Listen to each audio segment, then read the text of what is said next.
Pick one. Okay. That's what. Yes, that's fine. You can close now. We will have sound. Well, we have sound to broadcast, I think. I can hear me talking, so that's right.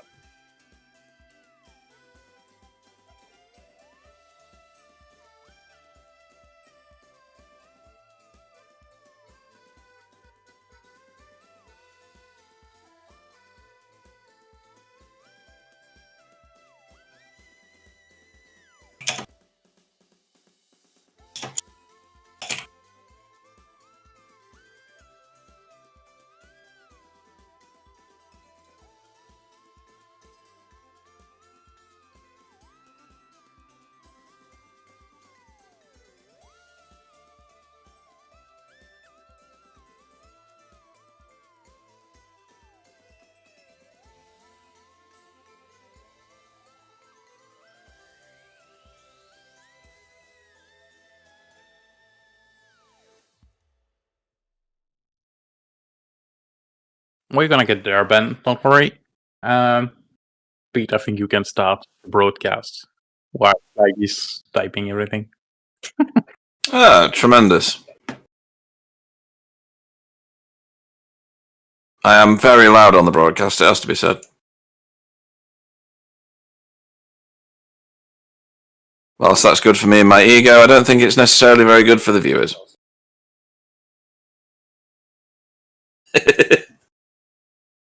Cheers, mine. I don't see the broadcast at all. It looks like it's gone. F5 yourself, Bill. No, but I'm gonna share my screen back. Sorry. No, that's okay. I'm talking about it. I was trying to get the broadcast on a laptop, and it's gone for some reason. It should be there, right? It is, because we've got people on the chat already. Yeah, if you F5 your screen, Bill, it'll go back to the live version of the stream. So, good evening, ladies, gentlemen, and children. Welcome to the Virtual Racing Association Grand Touring Club Cup, brought to you from Monza, not just any Monza, but the Monza Roval. This is a festival and a celebration of speed. In the booth with me today is Bill Switzer. Good evening, Bill. Good evening, Pete. Good evening, everybody. Also in the booth is Mr. Sam Boozin. How are you doing, Sam? I'm doing great. Trying to sort out Clyde because it's really a mess since he started to do the cameras, but we need him to let me race sometime, so... Yeah, absolutely. I'm going to go on local mode on SDK because it's stiffed for me for some reason. We're going to see plenty of Porsches, a bonanza of BMWs, very few Ferraris and very few Fords. You'll notice my alliteration in there. See what you pay for, guys. Very creative alliteration there, Pete. Absolutely, Bill. And I even know what alliteration is, so my GCSE education has finally paid off. Good evening to Martin Brennan on the chat, Chris Shaw on the chat, and Stacey on the chat. I don't remember seeing any yellow cars. So it's going to be an interesting day, has to be said, for Stacey to try and find a car to celebrate and follow. We have an abundance of cars, Bill. We've got 21, 22, 23, 24, 25, 26, 27, 27 if you discount me, who joined as a racer instead of a watcher. Have you ever watched a race around here, Bill, around the Monza Roval? Yeah, I did see kind of a crackpot NASCAR kind of league at one time racing around here. It was hilarious. They were doing more of a demo derby than they were really racing, but it's fascinating. And then, of course, on the movie, what was that, Grand Prix, of course, they use this track too. But other than that, I haven't, but it looks pretty terrifying, actually. It is, yeah. This famously, in my very tiny little world, my volume's at 150%. Yes, it is. We're just waiting for Clyde to dim me down a bit. I can hear myself in an echo. That's quite scary. Apologies to everybody tonight. We're testing new stuff, and by new stuff we mean people controlling the buttons. So bear with us. We will resolve it by the time we get racing. But this, famously in my little world, is the only place that I've won a race in an unofficial league race. And that was only because a very, very nice chap called Zlat Kokonevich happily ran out of fuel for me on the last lap, and I bagged him. Yeah, I bagged him in the last corner of it as well, as you go around the south turn of the oval. Wow. So, yeah, which is where they're at now, is it? Or is that Parabolica? That's Diabolica just there, isn't it? So, yeah, fantastic place to race. A real festival of speed. Hopefully we can sort out the volume for you, so it's not utterly deafening. I think first we're gonna sort out the image because... And I'm not sure we're gonna be able to because the client does not even know how to zoom out. Right, okay. Well, I'm sure you'll keep us up to date with what's going on.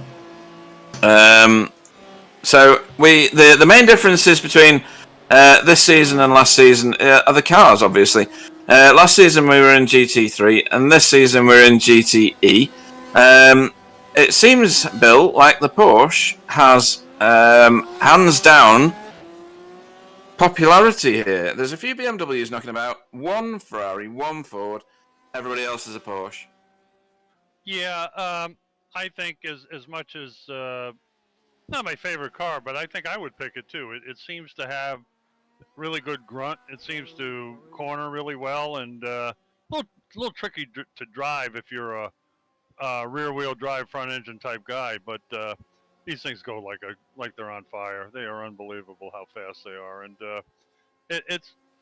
you definitely, by the sound of the car, you can always tell what's on track because it has a distinctive exhaust tone. But should be pretty interesting. One thing Pete, I wanted to mention, you were talking about the oval.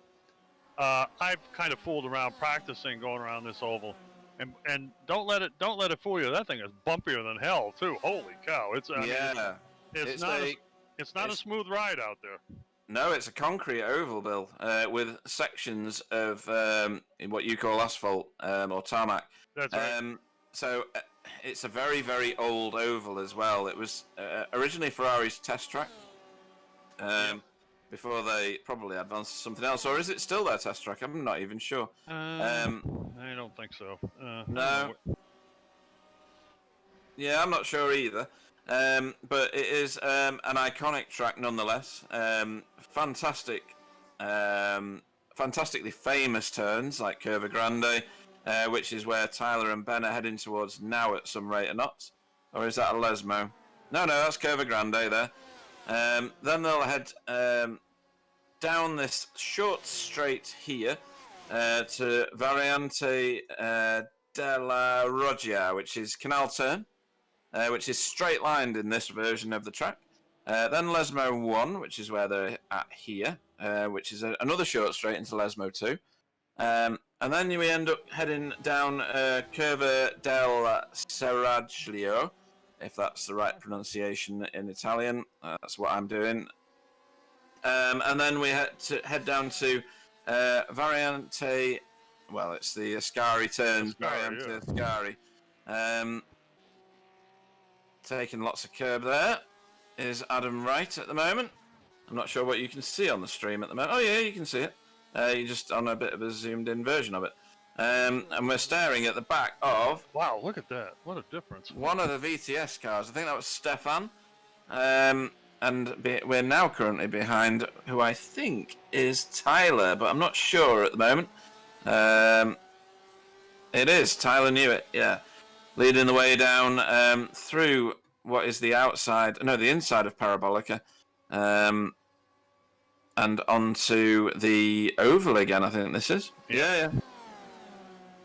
So this is the north turn, the first portion of it, and they're going on a very low line there, as opposed to Stefan Goebbel, who's taking a higher line. Ben's rode up that to give him a bit of a tow. Maybe the short line is the best line through there. Bill, what did you find when you were turning laps?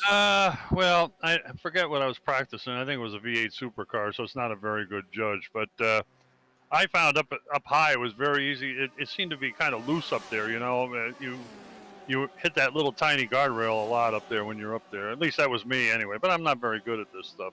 It seemed like right above where the concrete, if you notice, the lower portion of the oval down on the flat, all of a sudden it kind of makes a transition up almost sharply. And you got to be on that first, to me, you got to be on that first transition just above the flat. And it seems to be the quickest way, at least for me anyway. Oh, here comes the 1 Ford down the straightaway. I see him now. Yeah, he's in the distance there. Okay. And I love what Paceworks have done with the front of the Porsche. They've made it look like the Corvette. Next time we see it. I noticed. Oh, he's coming out of pit lane now, so we might see this. Some lovely lines that they've put in the front of it. Oh, they're coming out as a pair, that's why. Oh, yep. That's fantastic, that paintwork. Whoever thought of the front of that needs a little award.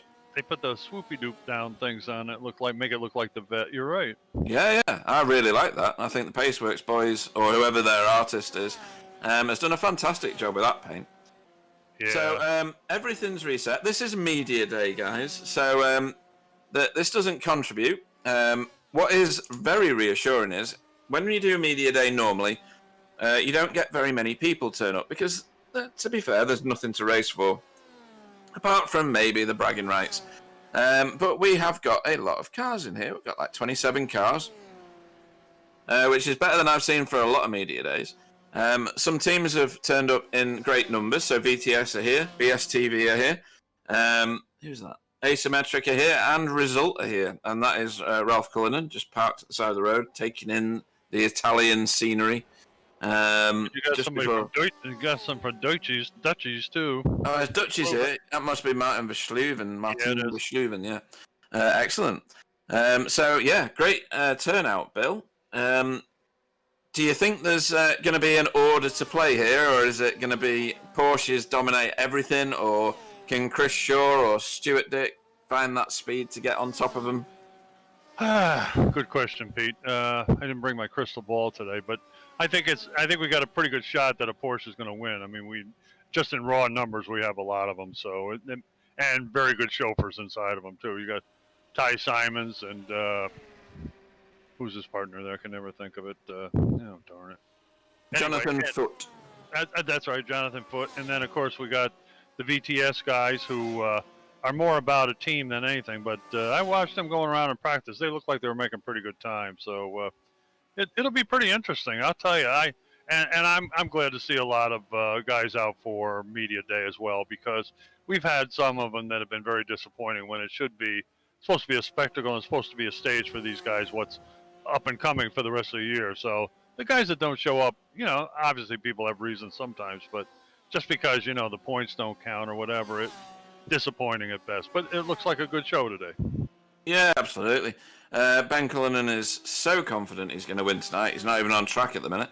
And there's a few new names to me, and sadly I can't see their first names, so someone's going to have to educate me. Rich T we've seen before, but I can't remember what the J stands for, so somebody can help me out with that one. That was a VTS car providing a roadblock for Baz Sluter just there. And also N Goodacre. So I don't know what the N is, so we'll find that out before the end of How about Nicholas? Nicholas, let's go with Nicholas, shall we? Nicholas All right. Goodacre. Anybody else that's new to me? Anthony Downs, I don't remember that name.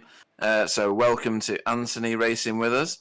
And anybody else here that I don't recognise? No, I think I've got... Jay Mitchie. Yeah, I was going to say Mitchell. We haven't had him, I don't think, either, or her. No. There he is, or she is, on screen at the moment. There's a few cars in that livery.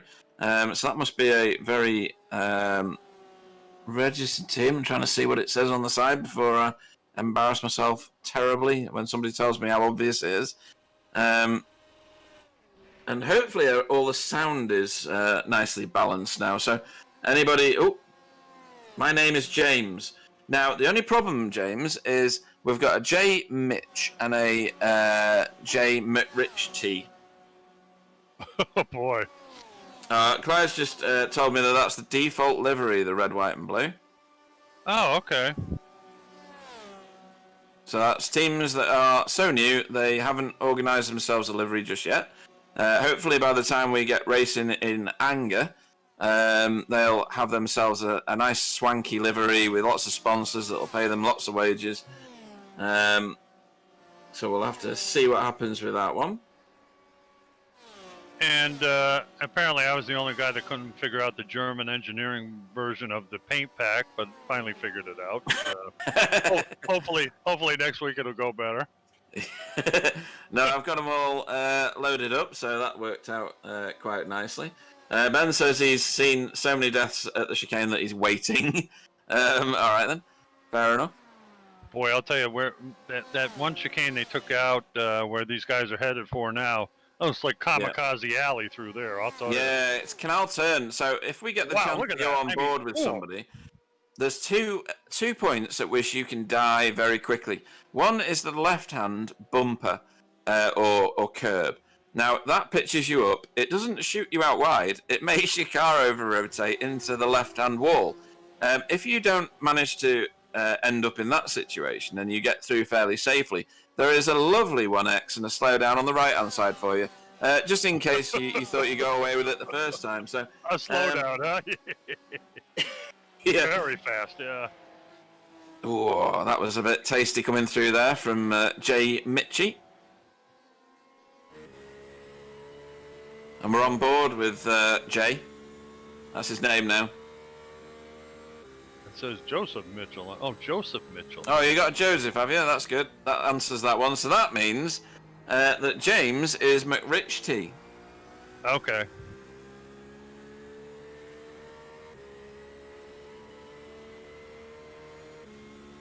So we're currently on board with Joseph, or Joe, or Jay, or whatever he wants to be called. Not too many names for us to butcher tonight, Bill, because we know most of them. And he's heading into North Turn, which is the first turn of the oval. See, now he's just above the yellow line. Which is the line that I would take, to be fair, Bill. Yeah, exactly. I mean, in my terrible driving ability, that's where I would try also. Yeah, but you can see how much correction he's putting on the wheel. And I don't know whether... He has got a car behind him, I think, so he's headed low on the track. But he'll probably let them through and then... Oh, it's a VTS car, look. Yeah, it is. Who is that? Oh, it's Stefan Goebbel. I can see it on the rear wing of his car. That's nice. And then you'll get back in the tow and get some drag down this back straight here. You can read that? You must have a huge screen. I can't see his name on the back of that. I have lots of things that are huge. The screen is definitely one of them. We're not talking about that now. Come on.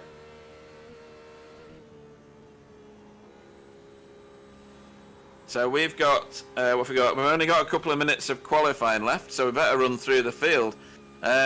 We won't be talking about pro and AM drivers tonight, I don't think. This is just an all-out... Look at that. Whoa! See what I mean? That's a wild area. Awesome. Oh, that was brilliant, wasn't it, Bill? That was class. Hopefully we'll see lots more of that, because that's what Media Day is all about. Yeah, so, at the minute, Jonathan Foote leads the times. He's done a 2:21.34, and he's only just done it as well.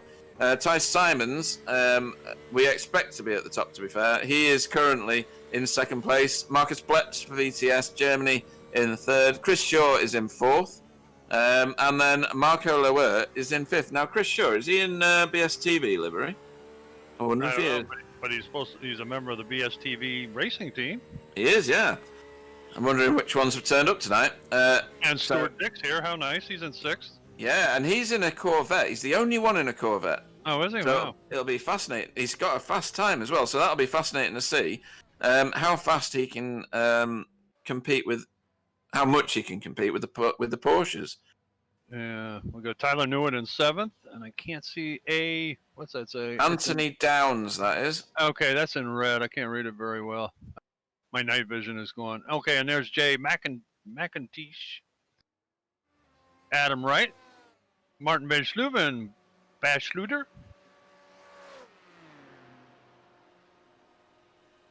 Mr. Goebbel, Ralph Cullinan. A lot of the result guys are here. Revolt, guys. Evening to David Ayres, who's watching the chat. Is he driving as well? Apparently not. No, he's not, is he? So he says his name can be whatever we like, as long as the money's right. Alan Toon is in the chat as well. I thought I saw his name in his before, but I might be making that up entirely. I am. So these GTE cars, Bill, just while we're waiting for the clock to time down, and we've gone checkered now. What's the difference between these and GTE cars for anybody watching who doesn't know? I have no idea. Excellent. I guess they have more horsepower. I know. I raced one for a short time, got my ass beat, so I never went back to those. Right. Okay. I think they don't have any traction control or ABS, or it's limited, and therefore is a bit more of a raw package, as it were. Oh dear, Martin, that's not the way you want to take that. Thankfully, he's just on a cooldown lap, so, or maybe he was on a racing lap and he's just binned it on the first turn because that's where that was. Yeah, that section he just crashed in ought to be interesting when the 20-some plus some go roaring down in there together. That ought to be interesting. Interesting. Hopefully it's a rolling start. Clyde wasn't too sure what would ended up getting as a package, but we'll find out shortly, no doubt. I see Mark Aaron is here as well. I didn't notice him, and Andy Perks. Wow, how about that? Yeah, and just before we went checkered, Ty Simons bagged the pole time on a 2:20.6. Of course he did. He's going to be one to beat, isn't he? Because he took away the silverware last time. Let me tell you, he's really is a tough driver. He is excellent. Really, he knows. Obviously, it's not his first rodeo. He does really well. So that sounds like the session is now closed, and we will enter the racing session on this media day. I'm going to join Sam's stream while I read out, or start to read out, the grid once it pops up, if it does.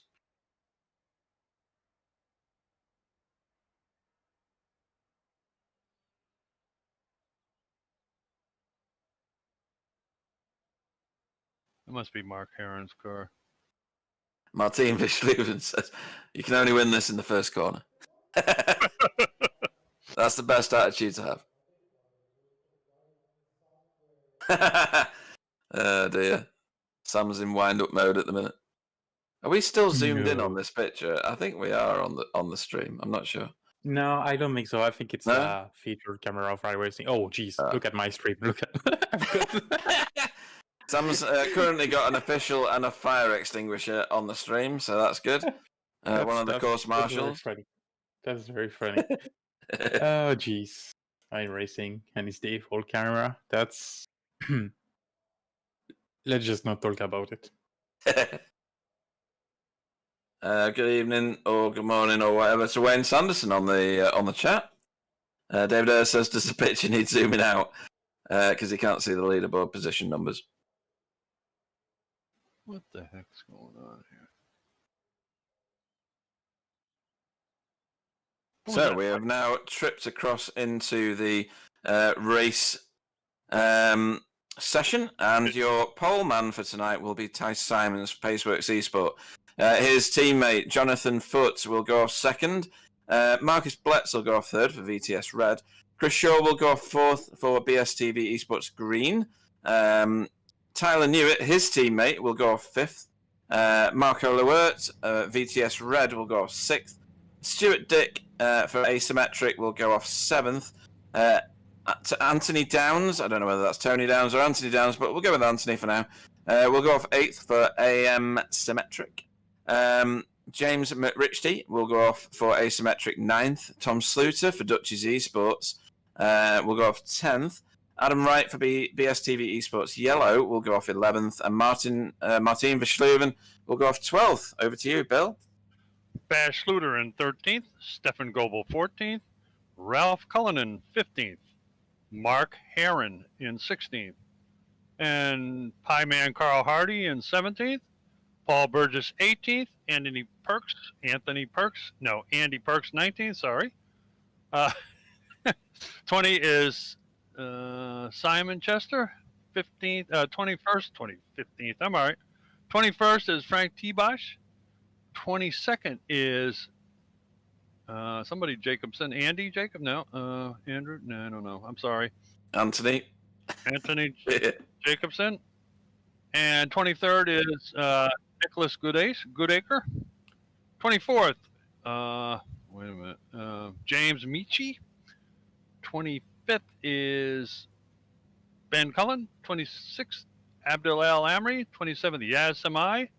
And 28th is Pete Bingham, who's in the booth. I don't know how he's going to race. But... Nice one, Pete. Nice one. One-handed, that's going to be. One-handed. And I can tell you there's one name I will murder as I'm commentating this race. It's going to be Neil Good Race, because the first time I saw it was good race for me, and it will still be good race. Well, hopefully it'll be good race for Neil Goodacre. You know, as we roll away from the line. Just remember, Sam, as much as I slaughter names, I always figure out, I'll bet a lot of these guys have been called worse things than what I'm calling them, so don't worry about it. Good evening, Tom Stanley, as well. He's shouting out, obviously, for the asymmetric cars as we roll forward. The two Paceworks cars, where are we here? We are in Ascari, so not too much of a roll towards the line, Bill. No, they started just before Ascari, so it ought to be pretty quick until they get around.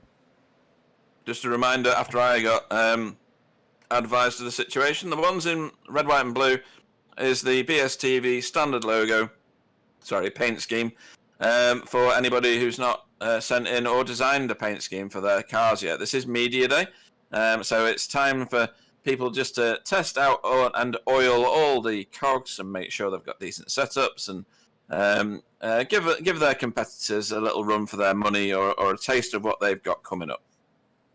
So they've gone. They have gone. There we go.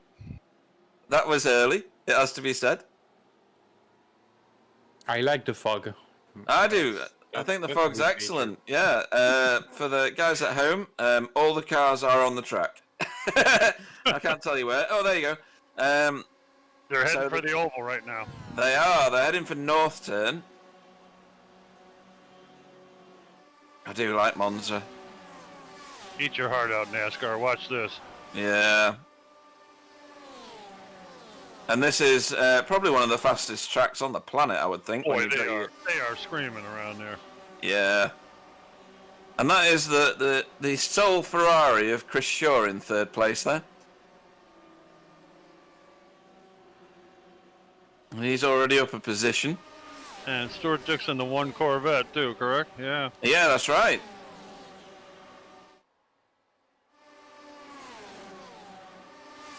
Right straight from Bowling Green, Kentucky. Yep. Not sure who Phil the driver is, but he's obviously friends with Stacy. Someone called Ali, apparently. And David Ayres wishes a good lick to the result, boys. Anybody watching Hello, an Officer Crabtree, was it? Will know how funny that is. Okay, now, how many pit stop for this race? Because... Whoa! Oh, dear! Was that Tyler? I think that's Tyler, yeah. I think it is. And a projectile Porsche. Jumps later, I think. Well, right. Boy, that Porsche is hurt too. Wow. Later. That's going to need an expert mechanic. Wow. So we've got it on a replay. Oh, Tyler lost it. It was Tyler that lost it on that curb where I was saying you've got to watch it. So he didn't listen. Well, that's what Media Day is for. Won't do that in the real race. Pete, I'm like you today. I got to watch the replay on the broadcast. I didn't get it on the stream for some reason. Right. Oh, he's lost it. Hopping across that curb, yeah. Wasn't much time for him to react to that, Bill. Is that Carl? Who is that? And he's now crabbing down. Oh, there's lots of cars off. So that's Abdul Al Amri. Tyler Newitt threading his way through. I think there's Cal Hardy somewhere. Yeah, I thought I saw Carl Hardy also. Yeah. I think they're about 600 Look at miles that from the pits. Look at that! Oh my God, does that hurt? Look at how twisted that is. Yeah. Mark Aaron going into the oh dear! There we go. He went round there. Who is that? Is that Carl Hardy getting into whoever that is in an asymmetric paint there? Ooh, good God! He got some good air. That's to be said. That's Paul. That's Paul, is it? That's Paul Burgess, yeah. the asymmetric car. Yeah. Oh, okay. So yeah, he got a real tank slapper on, didn't he, Bill? Yeah, he lost it kind of a little bit sideways there and got out of it, and Carl Hardy got right into him. Yeah. Oh, there's a few reset because they have to have been reset. This is an immensely long track. Is this 10 miles? Don't think it's that long, but could be. I'm not sure. Sorry, 5 miles, isn't it? Yeah, that sounds right. What do you say, Sam? Good question. Yeah, it's exactly 10k. Absolutely no idea. Oh, there goes the Ford. Oh my goodness, that got dark. Wow, he's on his roof in the sand pit over there. Now, something has happened here. Chris Shaw is now leading the race. So he's obviously got the 2 Paceworks cars in the oval somewhere, and whilst we were watching everybody crashing, he's managed to work in... sorry? Clyde just put the replays on. Oh, did he? He just done both of them after the oval part, yeah. Yeah. Okay. So Chris Shaw showing his class for BSTB Green. He'll have to, because Tyler Newitt is getting his car rebuilt. So the track is 6.2 miles or 10 kilometers long. There you go. Thank you. So it is a beast of a track, Bill, isn't it? That's long. Yeah, that's a lot of territory. So in other words, if you've been it in the oval, your race is pretty much done. Basically.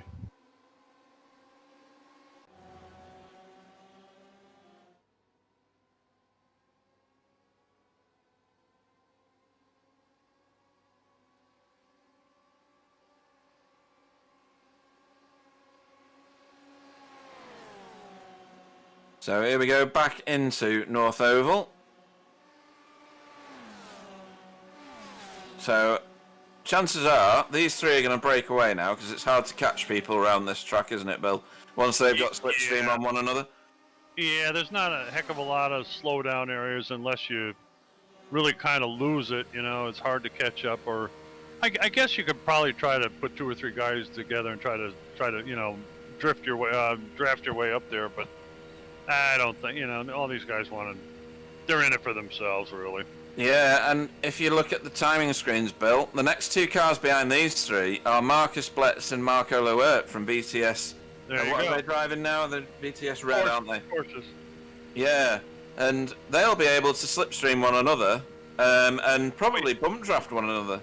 As a matter of fact, you can see them up there side by side here coming into where the original first chicane is, coming down the front straightaway into that first corner. What did you call that? Pasta Vazul or something? What was the name of that one? No, that is Curva Grande. Okay. And then they make their way into Roggio. Yeah, so this is Canal Turn. Oh dear, that's another BTS car. That's Adam Wright. BSTB car. Oh, sorry, what? Wow, Adam Wright, Ralph Killingham, Anthony Downs. Well, that probably down now. There we go. Clive's giving us the replay of this now. 3 wide nearly coming round Curva Grande. And then this happened. Anthony Downs gets... Ooh, and is that... Who was the result car? I don't know who that was. Is that Ralph Cullen? I don't know who that Could have been Ralph Cullinan. I think you might well be right. No, Anthony Downs is this car. Ooh. Oh, yeah. The asymmetric car. That's a big hit on the back. That is. That's getting the breakpoint wrong from one person or the other.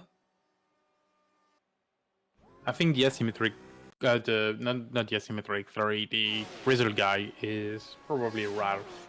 Right. Cullinan. There we go. Ooh. Stefan got it in the rear there and didn't keep away from the wall. I didn't see that actually because it's behind the trees. Some people doing a good job of avoiding stray cars on the track. Did anybody tell these guys it's a 90-minute race?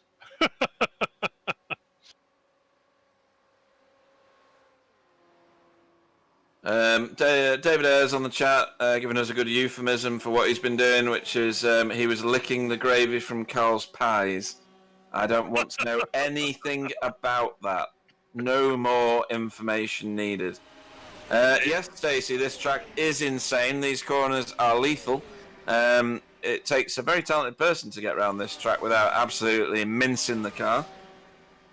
Yeah, you say to yourself, how hard can it be? It's all straight lines. Well, let me tell you, try it sometimes. It's wicked how fast you're going here. It's terrifying. And when you get in a slipstream, Bill, and your braking points are miles away from where you think they are. You sure are. And your car, if you're really in it, your car jumps up and down and sideways and all over the place. It's really a handful. It feels like an airplane in what do they call it? Oh crap! Sorry, can't think of it right now. But you're talking about turbulence. Sorry, turbulence. Yeah. I was watching at the same time trying to think, and then I can't think of things at once. Oh, somebody's getting eager behind Chris Shaw. Who is that? Is that Ty Simons or Foot? That's Ty Simons immediately behind Chris. Yeah. And I suppose 90-minute race. Are you going to be wanting to fuel save around here? I think you probably are. A lot of places to fuel save too, I would think. But of course, you're going full throttle. Yeah. Though. Yeah, that is an issue, isn't it? It's such a high velocity track that you're going to be on the gas a lot. Oh, hang on. That was 2 VTS cars both crashing at Ascari. I'm pretty sure that's what that was. Hopefully Clyde has got that on an incident report, although probably not, because I'm looking at the same one and it's not on the event tracker. Ooh, that was Yaz Samai on the left there, I think. Pulled over off the road. Stop for a break, or probably just for biscuits and tea. I'm not sure. Okay. Oh, here we go. This is Tom Sluter and Baz Sluter. Is that getting in each other's way? I don't know what that is.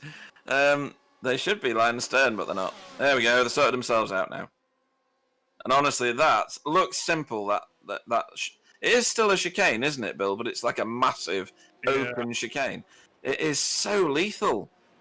you clip the curb on the inside, and it does strange things to your car. And you clip the grass on the outside, and it just punches you into the wall, really, because the right-hand side of your car is suddenly going a lot faster than the left-hand side of your car. Yeah, which really means that you're sideways or something, right? I don't know, or spinning possibly. Yeah. So here's Ralph Cullinan. Is this on a recovery drive? I think it is, because that's Tyler Newitt in front of him, who reset to the pits to get a free repair before. There's the VTS guys on the main circuit. Yeah, they're trying to distract Chris Shaw, but Chris Shaw's like steel. He's not going to be bothered by that. Oh, those are the Paceworks guys. These are the VTS boys, a little bit away from that. Sorry. They're 5 seconds away from Jonathan Foote, which is quite a gap here, isn't it? That's going to be quite a margin to recover. And you talked about Ben Killam on the stream early. He's the biggest mover since we started the race with 17 place gained. In that case, at this point in the race, I doff my hat to Mr. Cullen because his tactic of not joining did him well, to be honest. Hopefully he can get up with the top boys, but the gaps are getting quite big now, and that's what this track does. You get big gaps in the traffic, but it doesn't mean that their fuel is going to reflect where they're going to finish or pit. Because the guys at the front will be good in it. Probably Ty Simons and Jonathan Foote will be fuel saving behind Chris Shaw. Chris Shaw will probably be aware of that. These two will be gunning it to try and catch them up. This is Marco Lower and Marcus Bletz. Yeah. James McRitch T is stealthing away there. Bill, in the distance, see his car there, the Porsche behind the 2 VTS cars. Yes, he is. Yep. He's about to get himself a royal tow. Yep, he's doing very well. Very well. Ben seems to have a lot of time to type in the chat, so no worries, Ben. That's just true. Yeah, I don't know how he does that. I can barely do anything else other than hold on to the steering wheel when I race. And that doesn't do me very good, does it? it's really even amazing how hard it is to like talk or you on site reporting and stuff like that. It's tough to do. And the amount of times, Bill, that I've thought I've pressed the speak button and I've pressed the pit limiter button. My hand-eye coordination is just awful. So I don't know how Ben manages to do that. Well, he is an odd duck, so He's a strange creature, isn't he? Really? Yeah, exactly. He's probably double jointed or something too. I don't know. Anyway. So a few impromptu pit stops so far, but obviously nothing scheduled yet. We are how far into this? Only about 8 minutes or something like that. So plenty of racing to go. Chris Shaw still leading the troops of the Paceworks esports cars. I still like that livery. I think whoever's done it is a genius. Yeah, it looks very really good. smart. Yeah, I do like the BSTV livery. I have to say the Paceworks cars. The one thing I like about it, no matter what series in, you can always recognize their cars. Yeah, absolutely. Ben's probably trying to type something on the chat, but in the decimal, it's not the best place to do it. 3. Let's move on. It's not a nice way to show the BSTV livery, by the way. It's not, no. Great in the gravel, but, are we not going to do a slow-mo for that? Is that just reserved for me? Has Clyde worked out how to slow-mo? Okay, so he was really typing. And I think he's still typing because... yeah, he was. He just said that on the chat. Yeah, he did as well. Oh, jeez, Ben. Focus on racing, please. That's funny stuff. Well, it's almost Talladega. Oh, he got a bit of a wiggle on going Here he through his comes. car, didn't he? Where's that damn E button?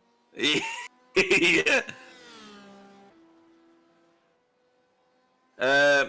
So he's in yellow and blue, Stacey, is Paul Burgess. He's now driving for Asymmetric. So your yellow car... Ooh, who's that guy? That's a massive tank slapper for Joseph Mitchell. Whoa. Wow. Was that Ralph Cullinan or Carl Hardy that missed him by Nat's wing there? Yeah, I think that was Ralph. Was it Ralph, was it? Yeah.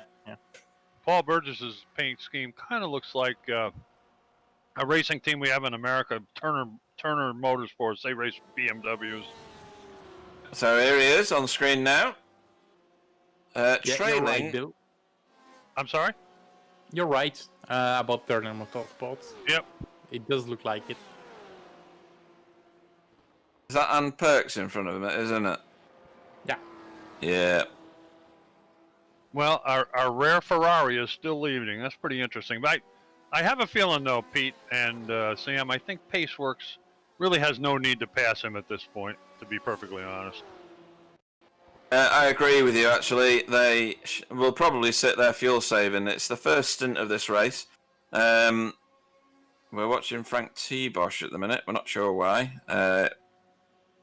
We'll find out shortly. But yeah, I think they'll sit there, biding their time. And then maybe do a move before the pit stop in order to get themselves either out in front or just give them a little buffer for when the pit stops really do happen. This is a fuel-hungry track, don't forget, so it won't be too long till they have to pit the car. And our friend, James Madrich is now a BTS sandwich. He's between Marcus Bletz and Marco Lewert.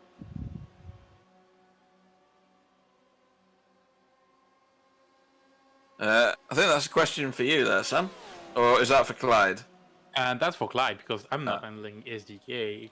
Clyde is the man behind it. So it's either SDK bugging out, as it happens sometimes, as well, often. Excuse me, I was something in my throat.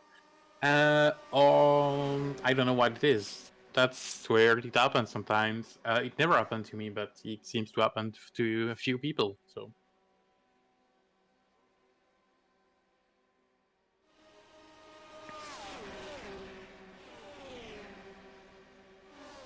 So yeah, here is James McRitchie. He's is that an asymmetric livery? I think it probably is. Yeah, the BTS guys got past them again, though. Yeah, he's caught onto the back of them, past them, and then they've passed him back again. But if these guys work together, they can start to bridge that 8.5-second gap to the Paceworks cars and to Chris Shaw. And it does mean that we have 5 Porsches in the top 6 cars. The first BMW is Simon Chester in 7th place, up 13 places, Bill. Wow, good for him. Wow. And close on his tail, or was close on his tail, was Ben Cullen. Who's this? Frank T. Bosch has just rearranged the front of the car. I know the BMW is not the prettiest thing in the world, but no need for that. Yeah, he bounced off one of the sausage curves in the Ascari and nailed the wall. Yeah, that's the other thing with these GTE cars. They don't have a great deal of clearance, Bill. No, they certainly don't. Myself and Gary have been driving the Corvette for quite a while now. And it's very, very susceptible to big curbs, those yellow things that... Yep. What's the track called? Coda? Yes, Coda. They are brutal. It absolutely destroys the underside of your car. And because there's lots of... well, there's not much clearance. These cars are so susceptible to everything. Well, just like Sam used to mention on the HPD car that, floor damage, the car's done, basically. Well, yeah, because they can't repair that, can they? Exactly. The 2 Sluters here are absolutely nailing it. They are back in 16th and 17th at the moment. Oh, that's wide. He's not handing it over. He's fighting. I thought they were running together as a team, but no. These guys are fighting it out, and that's good. I like it. One's got a green windshield banner, and the other's got an orange. Pretty interesting. Yeah. One's in the Pro, which is Tom Sluter, and Baz is in the AM. Oh, that's wide. That's very wide. Oh, they're having fun, you can tell. And that's what Media Day is all about, isn't it, Bill? Absolutely. I mean, it's a good chance to check out things you can and can't do, so why not? Absolutely. Who's actually out, David? Ayres wants to know. Frank Divosh is out. Adam Wright is out. Yasuma is out. Ralph Cullinan is apparently out. Yeah, and disconnected. And Martin Verstuyven. Yeah, which is a surprise. I don't remember seeing Martin Verstuyven having a crash, or was he in the first ones? Oh, he was, wasn't he? He was part of that initial... Yeah, I think so, yeah. Yeah, he got, Exocet missiled in that first one at Canal Turn. Pete, did you say you and Gary are racing Corvettes? Yeah. You realize you're dead to me now, don't you? Yes, I do, yes. Sadly. I'm only kidding. It was the most controllable of the GTE cars last season. It was stable. You could predict what it was going to do. And to be fair, as the season has progressed, we both realised that the Porsche has utterly taken over that mantle. And virtually everybody drives either the Porsche or the BMW. And that's the same as in this league now, looking at the field. There's quite a lot of Ferraris turn up, but nowhere near as many Porsches and BMWs. Yeah. We're on board here with the sole Ferrari of Chris Shaw. That's a good shot, isn't it? Right off the front spoiler of the car, the front splitter, rather. You can see the track transition from the cracked concrete to the tarmac there, and then into the banking of the turn. It's quite steep, this banking, as well. I think it's as steep as Indianapolis, isn't it? Must be. Indy doesn't have much of a bank. Maybe you're talking about Daytona. Sorry, Daytona, yes, sorry. Okay. That's a good shot of the front of the Paceworks Porsche. Why is Ben in the pits? Why is Ben in the pits? I'm sure Ben will tell us Oh, wasn't even. Oh, I feel like it. that. Yeah, I think so. Clyde, we need that. Yeah, we do. That on screen. It doesn't look like it's on the event tracker, which is odd. Oh, he's found it. Oh, it's another one at Canal Turn, and he's speared off like I told you most people do. Ooh, that's violent. God. So, yeah, there's 45 minutes of repairs if he hasn't already used his fast repair. Wasn't even texting. I was going to say, what do you think? He was on the phone that time, or what? Looks like Yasamai has had a massive hardware issue. He said so on the chat, and he's out of the session. Again, hardware media day is for exactly these sort of things. Ben's not rolling, so he must have used a fast repair somewhere along the line. You know, Samai at the very beginning on the grid, I saw him blink a couple times. I thought, oh boy, poor guy. I saw him. Yeah, I saw him sat at the side of the road as well. Bill. Yeah, I thought maybe he was like taking a break or something there, and yeah. Stuart Dick, the only Corvette in the race, is currently in 11th, so he's not doing too bad. He's just outside the top 10, and he's trying to track down one Tyler Newitt. Yeah, he's got his military green paint scheme on his car there too. Yeah, if it gets any more camoed, we won't be able to find it in the background around Monza. Yeah, especially whoa! He's got damage on the left-hand side of the front of that car. God, he almost went off there. He was trying to wrestle that thing back on the track. Yeah. Yes, as he's fuel saving for the first race. See, I really should get my revenge for his comments about me in the TCRs, but I'm a bigger man than that. Yes, you're a funny man. Don't ever change. You are a funny guy, I'll tell you.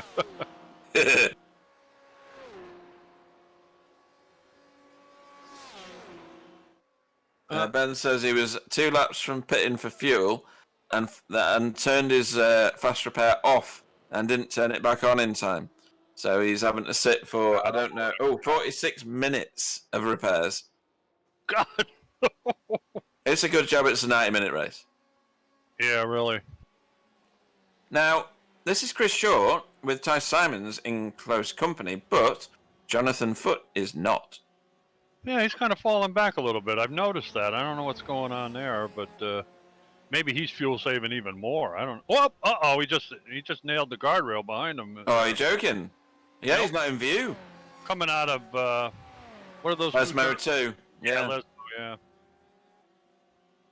Here we go. Replay into Lesmo 2 and over rotated. It's not too bad a bump. Oh, he went off the side. Right. Oh, I don't think he got hurt. No. That's a handy 15-point turn. And he's back on track and running. Hey! So Jonathan Foote back on the track. That promotes the 2 VTS red cars to 3rd and 4th. Here they are. You know, when they were working together before, they were beginning to get close to these guys running up front, but they were kind of side by side. And then they had James McRitchie behind them there, and they, if they had run it together, they probably could have caught up. Well, I don't know. They would have gotten a lot closer than they are now, for sure. See the bobble that both of them got going into the oval here. It's pretty dramatic, actually, when you go from the flat into the banking. Definitely. It kicks up the car quite badly. It does. So they're coming up on a lapped car there. It looks like an asymmetric car. It might be Mark Heron, I'm not sure. I'm trying to see which paint job it is. But they're doing a good job of drafting one another here, so that's a positive. They'll take some good stuff away from this track with that. But these guys are flying, it has to be said. They are. They're not losing any more time, really, to Ty Simons in front of them. I haven't heard much of Abdel El Amri today, but he's in the 10th position right now, top 10. Yeah, and 16 places up from where he started. He's keeping himself clean. He's now behind Tyler Newitt. So Tyler Newitt's busy picking up places. Obviously very quick round here. And then behind Abdel is Stuart Dick, his teammate. Whoa, who was that? Number 48. Nicholas Goodacre. Nicholas had a bit of an episode, has he? He did a spinny and hit a guardrail there. So he's going into Ascari. Yeah, it was in the middle of the Ascari. Oh, yes. Car got light, a bit of over-rotation, and into the tyres. That's not too bad a crash, though. There he goes. Nah, he bounced off the tires, fortunately, like I said. Neil Goodacre rejoining at the exit of Ascari. I hate it where you crash when... Oh, he's pulled up. No, he hasn't. I don't know. Maybe he has, maybe he hasn't. But hopefully he'll keep going.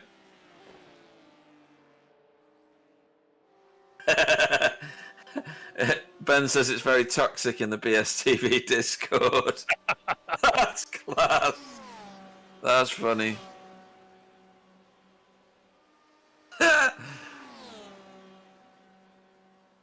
So these two are away, aren't they? Stuart Dick just spun behind Abdel. Didn't hit anything, though. Did a great job missing stuff there. Yeah, well, that's another place then for Tyler Newitt. I didn't see all of it. The replay. Oh, that's interesting. Wait a minute here. Side by each. Oh, yeah. Abdel got loose and got into the side of him and knocked him kind of off track. Give him a hip check, really, didn't he? Yeah, exactly, yep.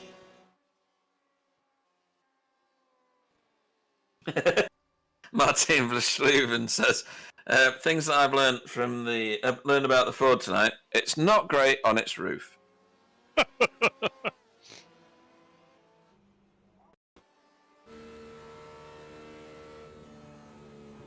Oh, no, you don't want to hit that. Oh, dear. Tom Sluter. Oh, that spoilt the Sluter gang. Baz is now on his own in the middle of nothing at the minute. He's got time in front and time behind. We have our first few pit stops, I think. Tyler, Stuart, Dick, and, well, Abdul for damage, or maybe Stuart for damage as well. Hard to tell. So how far in are we for this? 30 minutes. 30 minutes in. Yeah, 30 minutes, yeah. So yeah, this means they could probably get to the end after this stop. These two here might pit this lap as well. So they're coming into Diabolica at the minute.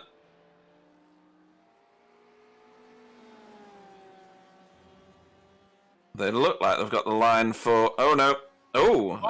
So one does, one doesn't. So Chris Shaw in. Ty Simons has got the fuel for it because he's been fuel saving, probably. Yeah. He'll do a hammer lap this time, no doubt about that. Ben Cullen's forgotten that Chris Shaw is a member of the team now and said BSTV are just waiting to show the real pace around the round one.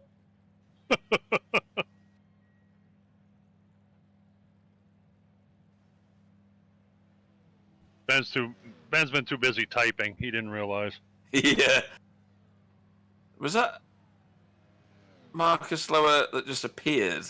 Or did he actually park that car in front of Chris Shaw? I don't know. So here's Ty Simon all by himself. Off the oval and onto the main circuit again. Into Curva Grande. It'd be good to do a full lap on board with this chap Clyde if we can, and we'll see him dive into the pits at the end of the lap, no doubt. Bit of pressure for Clyde there to click a button, I think. There we go. So here we go, Canal Turn coming up. Avoid that first bumper, avoid the bit on the right because they're both death traps. Oh, there's a BTS car over there. Into Lesmo 1. Take a lot of curb, short straight into Lesmo 2. This dips down and in. You can carry a lot of speed through that corner, actually. The camber of that turn is with you. Then there's a little kink. This is called the straightening turn. I don't know whether you knew that all right. And then we head down to Ascari. You took it in here. It's quite a fast chicane, this. Lots of curb. Don't ignore those or avoid those red and yellow things. Otherwise, they point you out wide. You can take loads and loads of extra track out wide there. And then we head down this straight. It does have a name, but I can't remember it. Into Parabolica. A very iconic turn. Very difficult corner to get right, too. It is, isn't it? It's an annoying turn, I find. Sure When he's bailed for the pit lane. Scrub your speed off, and in you go.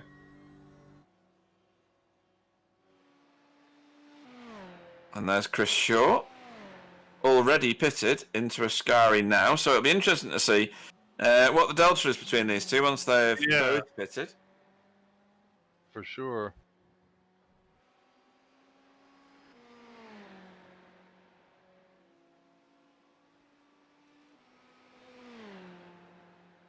Ow.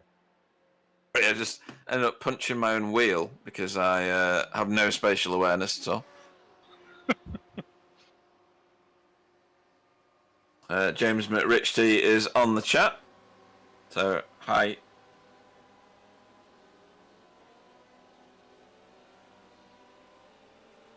Oh, and he's disconnected, apparently.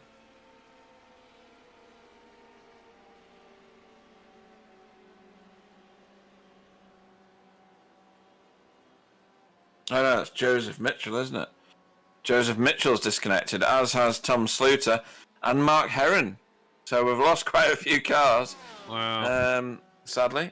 Well, look at that. We're still together out here with Chris in the lead and Ty Simon in second. So no change at all. In about 0.3 of a second. Yeah, and apparently Clyde timing is sorted out now. So all the cars you see out are out.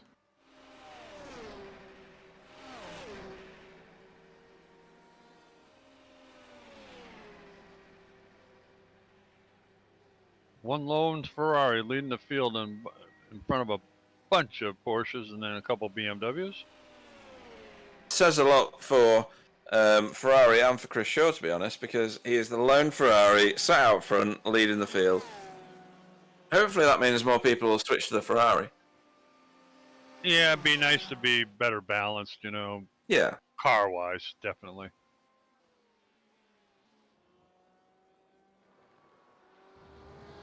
There's Neil Goodacre after his slow spin at Ascari, back on track and circulating quite nicely.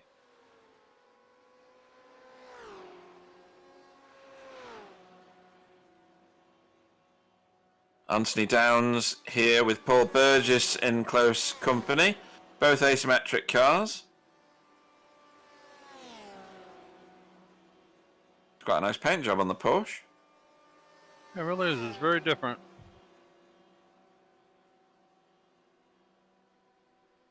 So Paul Burgess is now a member of Asymmetric, huh? Yeah, he's been drawn into their stable. I mean, it's a good stable to be in. They've got some very fast drivers. Absolutely, yep. Yeah. AAA, who is currently in 8th, is part of that. Anthony Jacobson, Stuart Dick, Anthony Downs. Tom Stanley. Yeah. No, Anthony Jacobson, isn't it? Is he? He's a result driver, I think. Yeah, I believe you're right. Stefan Goebbel, he's doing really well actually. He's in 5th, up 9 places. Yeah, he's pretty much stayed out of trouble today, which is definitely an asset. The way things have been going here today, for sure. And when you consider how much improved he is, it's fantastic to see him with this kind of safe driving and discipline to his driving technique. Yep. His racecraft has improved immensely. Dude. Yeah, he's got a very, very fast approaching Jonathan Foote behind him, though. Yep, he's definitely going to give him a little tussle, probably. Now, this is going to be interesting, because they're going to might go 3 wide here. Oh, boy. Oh, no. Stefan's seen the sensible option. That BMW looks wild in front, which I think is a lapped car. I think it's Ralph Cullinan. Yeah, I believe you're right. It's a result car, I believe.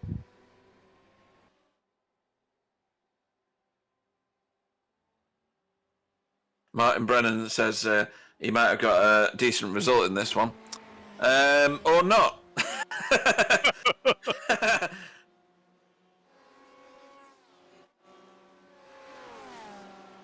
See, that's a good paint job as well, isn't it? On Perks' car. Yep. Blue and grey, very stylish. It shows up very well, yep. Yeah, I just want to say something to the Backfire Simsports TV that is using my Backfire Simsports TV username on YouTube. The French guys say to you, focus on your camera job, please, because you're not doing as good as the usual cameraman. You're loving this, aren't you, Sam? That's so funny. It's chill. You're on a good seat when you do broadcast, guys. That's super chill. Yeah. So you've got this time is... to look at the chat, at the cameras. Yeah, that's super funny. Yeah. So this is interesting. This is Anne Perks and Neil Goodacre, and they're getting tracked down now by Chris Shaw and Ty Simons. Wow. Who are not far behind them in the distance, but it's two very close battles about to come together, I think, because those two are very, very fast behind. Yeah, they're like... I would say they're giving us a good race. Yes, definitely. Absolutely. And they are significantly ahead now, these two. They're 21 seconds nearly ahead of Marcus Bletz. Marco Lewert not far behind now. And then Jonathan Foote is in 5th. Yep. James McRitchie in 6th. He's up 3 places. Stefan Goebbel, I think. He's Has coming he out just of the pit pitted? now. Yeah. He's exiting now. And then the most forward-moving racer today, this man here, AAA.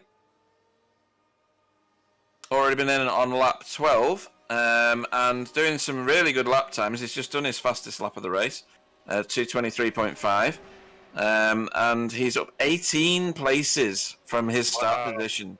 Well done, AAA.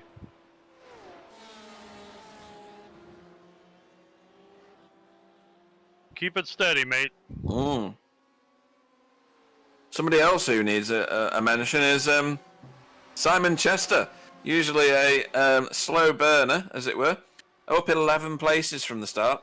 He's in the BFTV standard. Yeah. He's in 9th place, yeah. Well done, Simon. Keep up the good work, mate. And he's got Stuart Dick behind him. Not a slow person, as we well know. Absolutely. Well, remember, Stuart had an issue with AAA, because AAA knows he had to finish ahead of all of the asymmetric guys, and the only way to get Stuart out of the race is just to put him literally out of the race. That's fighting talk from Sam Boozan. No, that's just a joke. We all know how clean is AAA, so don't worry. That was just a pen. And I do agree with Ben. Belgian Waffles following. Thank you, Ben. I was going to say Ben's trying to wind you up, but... Tell you what, if you're going around the north turn of this oval, and that tiny little bit of Armco barrier, and the massive drop that's behind it, you wouldn't bother going fast, would you? No, you'd hop over that thing and like nothing. Good. Yeah. These two banging away on the rev limiter. I think Dace is saving fuel again. Yeah, you can't tell how much pedal he's putting into it, because as Gary informed me... Is he lifting, is he? Yeah. Right. Just listen carefully. Oh, yeah. You can hear when... there you go. He did. He just did. Yeah. And as Gary Craig pointed out, it's not about what revs you carry around the track, it's how much you press down on your pedal in iRace, and it measures the potentiometer distance. Of course. And it uses the fuel like that. So you can be at very low revs, but have your foot to the floor in sixth going slow, for instance. And it still recovers you as taking loads and loads of fuel. So how you save fuel is very, very key in iRacing. Well, Chris Shaw is an excellent pilot, but we well know that Ty Simons, he wasn't born last night. He's no dummy either. I mean, he knows that there's no need to panic or try to make any moves right now because, the guys behind him in third place are 20 seconds behind, so he does not need to push. Go ahead, Pete. And you only need to lead for one lap. Exactly. So he's actually, right now, I think, running a pretty smart race. And, we'll see what happens. We've still got a long ways to go yet. And for Tice, this is going to be significantly different to last season's media day, because if you remember in that one, he took out most of the Paceworks team. Well, and in all due, that's right. But in all due respect, he admitted it. He actually said in public that he was didn't do the right thing, and he shaped up. And boy, I'll tell you, he's one hell of a chauffeur, no doubt. Oh, absolutely, yeah. I'll keep reminding him of it, though. Oh yeah, well, it seems only fair. You're like that, Pete. Yeah. Yeah. Everybody needs somebody like you, Pete, to bust their chops. Yeah. So these two are getting involved with a result car who backed fully out of that, and that's probably sensible. I think that is Paul Burgess in front of them now. I'm not sure who that is. Anthony Jacobson, that was. Oh, I'm sorry. Oh, goodness. Yeah, so Paul Burgess is the next one to be put a lap down. In the Turner Motorsports BMW. Oh, and our cameraman's yawning. Very good. Yeah, our cameraman's tired apparently. It's very tiring. They haven't brought his cake yet. Yeah, that's true. That'll wake him up. Uh-oh. And Paul Burgess looks like he's trying to go to school here. Very interesting. Yeah, these two are putting on a clinic, though, aren't they? This is how to drive Monza Roval, isn't it? Well, Monza International, or however this particular format of track is named. Because they are fault-free at the minute. Absolutely fault-free. They sure are.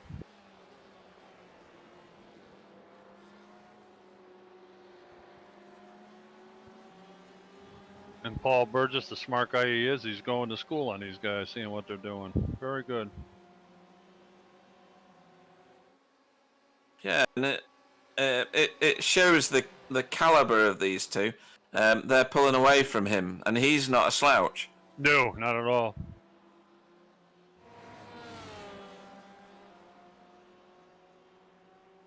We're currently nearly 50 minutes into this, including the run up to the line. So, in terms of racing time, probably about 48 minutes or something like that. So just over halfway. We've already got everybody has done one pit cycle so far. Just remind everybody that Ben Cullen's been in the pits for a massive amount of time. Just because I want to say that, really. So your leader at the moment is Chris Shaw in the only Ferrari in the race and doing a fantastic job of leading the race. Ty Simons in second place in the Porsche. Less than 1/10 behind at the moment, which is amazing. Then we got Marco Lewert here with his teammate Marcus Bletz in close company. These guys are doing a great job of running together, but not breaking down the 25 seconds to Ty Simons. And then Tice's teammate, Jonathan Foote in 5th place, trying to get back on terms with them and doing a good job of pulling himself back through the field. Then James Richty in the asymmetric Porsche, also doing a good job of keeping clean today, 3 positions up. Stefan Goebbel is next, and he is 7 positions up from his starting position, and turning some excellent laps, but he's on his own and about to, I think, get hauled in by Abdul Al-Amri here in the asymmetric BMW. His teammate is in the pits at the minute. somewhere behind that wall, which is Stuart Dick. And then in 10th place is Anthony Downs, just coming across the start-finish stripe at the moment. And he is currently trailing one of the lap-down BSTV cars. I'm not sure which one that is, but we'll find out eventually. So he's overtaken that. So Simon Chester is next in line. In 10th place now, after Stuart Dick's pit stop. He's in his own, he's in the standard BSTV, I don't have my own paint job yet livery.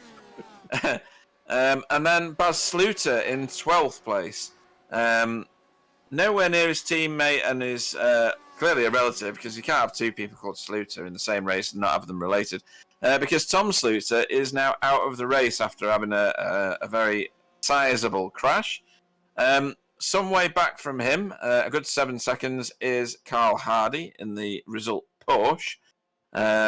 Relatively untouched at the moment, but he did go for a flight through the air, if we remember, on lap 1 at the Ascari curves.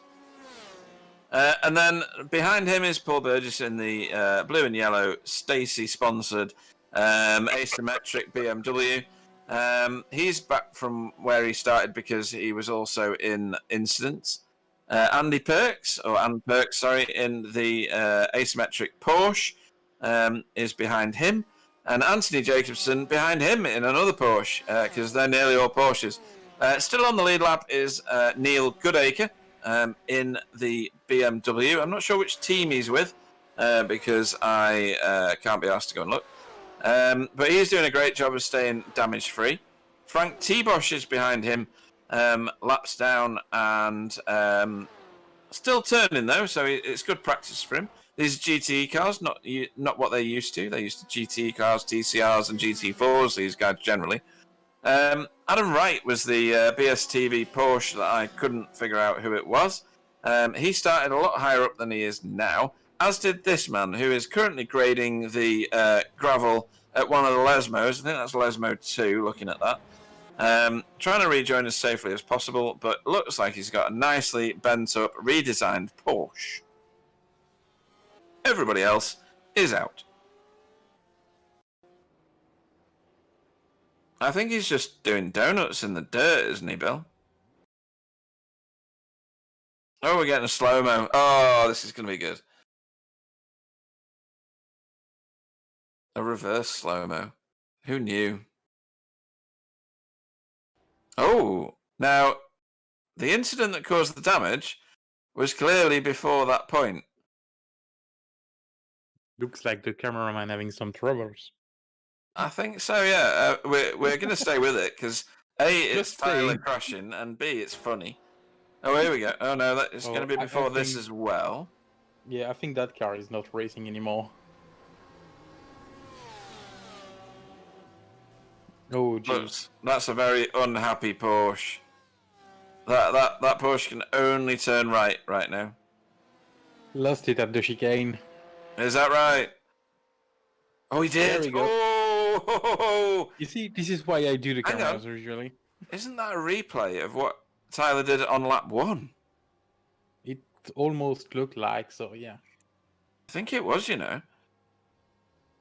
And that's an immense amount of damage, and he'll have used his fast repair. And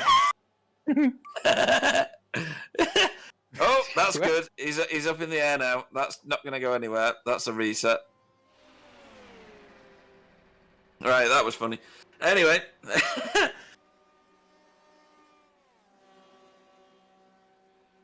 Third time's the charm for Tyler, according to Ben Cullen. Nearly 3 wide, going into South Turn for the 2 VTS boys. They've just been overtaken by Jonathan Foote. He is fast, isn't he, Bill? Yeah, he's beginning to haul back up toward the front. He certainly has plenty of time to get up there, too. See, the issue now, surely, Sam, is that Jonathan's going to pull the 2 VTS cars towards the leaders. I know they've got a massive amount of time to cover, but that's what's going to happen, right? No, the BTS guys just swap positions, and they should stop fighting and just follow Jonathan. Really want a nice, exciting media day, Bill. Oh, this is excellent! Wow. See, they're trying to get by him again. That's a mistake. Just stay with him.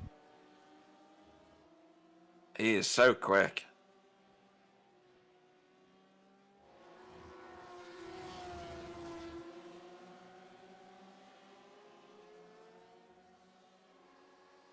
Isn't it amazing how a paint job can make two of the same car look completely different? It is. It is absolutely. Well, like you said, that little accent on the front especially changes the whole look of that Porsche that Paceworks has. Yeah, it does actually, yeah. Oh, that's wide. Who was that going wide? That was Marcus. Oh! I missed that. Good. Right, so yeah, Tyler knew it parked. Maybe he's got out and trying to repair his simulated car by the side of the track himself.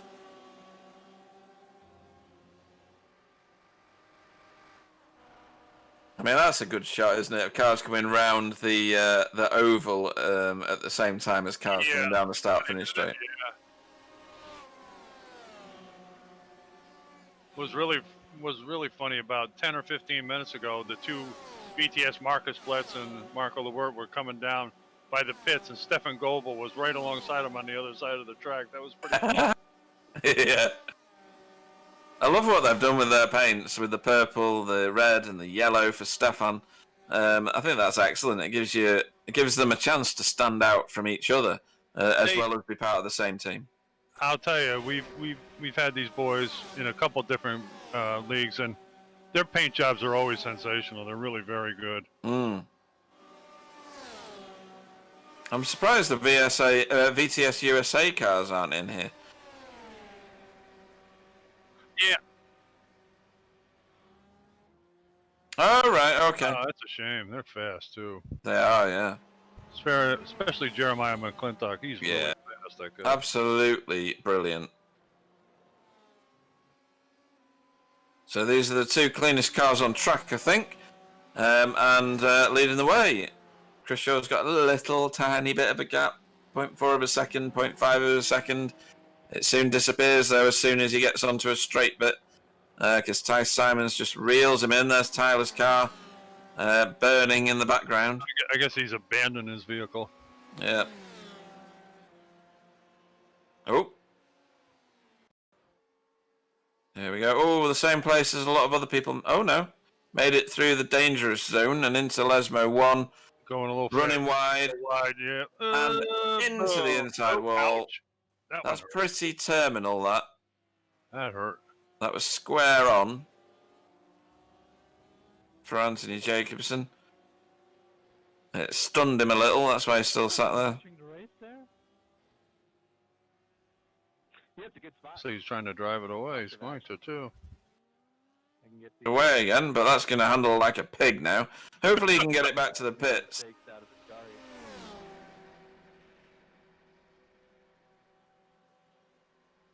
And these two continue on their way. It does look ominous for Chris Shaw, doesn't it? Because he's almost been stalked by Ty Simons. We know how fast Ty Simons can be. Well, you have to know what Chris Shaw must be thinking the whole time, too. And then when's he going to make his move? When, is he going to go inside, outside? It'd be hard to say. Even better. Tyler says he's just sitting by the track in his VR watching the cars go by. Yeah, why not? Whoa! Fighting talk from Mr. Whiting there, saying, doesn't he always watch the cars go by?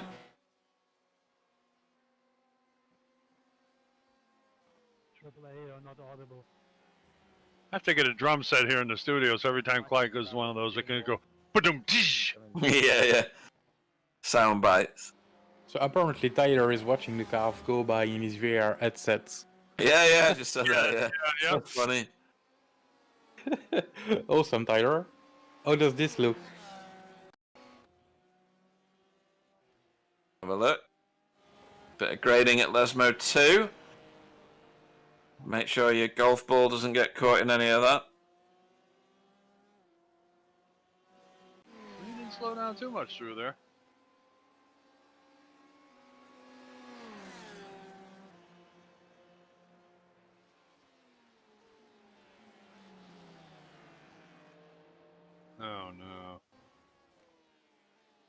James Rich T. Even. Fast, yep. He was already sideways before he hit the gravel, Bill. Yeah, sure was. That was Lesmo 1.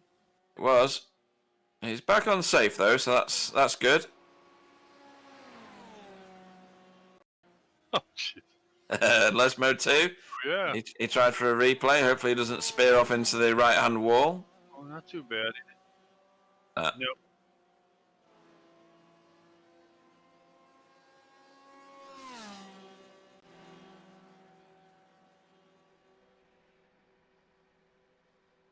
Don't forget, if you're watching and you like what you're seeing, don't forget to give us a like. Yeah, it's going to be a barn burner of a season this year. You should try to watch as many as you can because there's going to be a lot of competition in it this year. It is, and this is just a small fraction of the cars that are going to be part of this. Exactly. This is going to be a terribly exciting league, this one this time. You got that right. And people will get a better cameraman for the real races. So that's good to know. It's good to know. Sam, you're enjoying this too much, I have to say. Yeah, Clyde is doing a good job, to be fair. Yeah, he is. He really is. Not gonna say too much because, yeah, he's never gonna fit in his car again. Once he, Yeah, well, his head won't if you say too much like that. Yeah. once he got the boiler running, he did okay.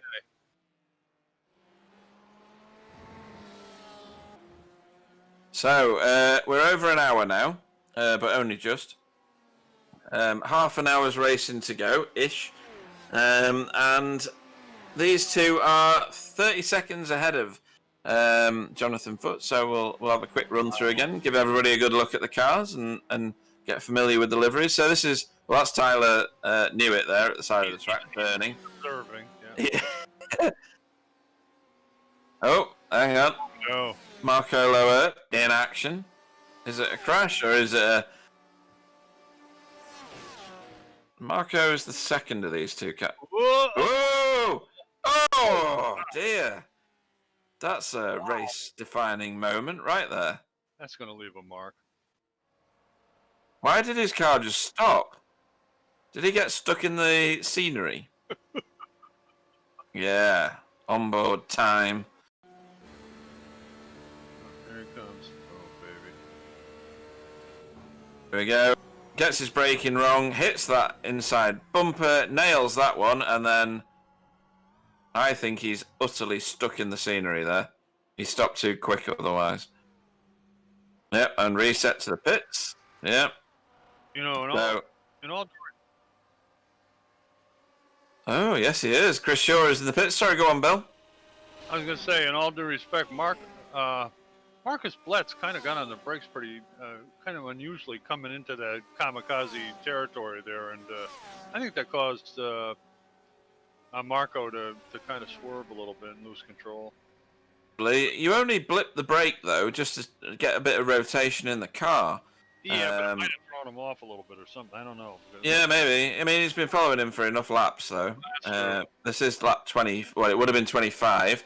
Ty Simons is on lap 26. Don't know whether he's saved enough fuel to do 2 laps here and try and get himself a gap on Chris Shaw, or whether he's going to pit this lap and stay in his toe and mug him on the last lap, which is probably what I would do. But then I'd never be this far forward in a race, so... He's going fast enough, like he's either bleeding or on fire, I'll tell you. Yeah. So this is Anthony Downs chasing down Paul Burgess now.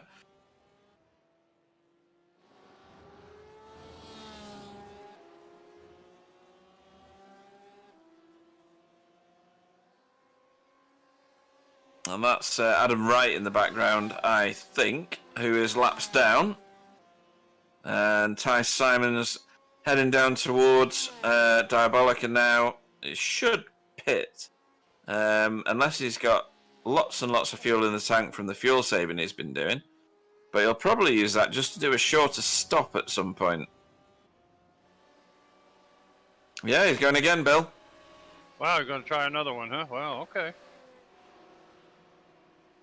So he must have saved a sufficient amount of fuel to get round an extra lap,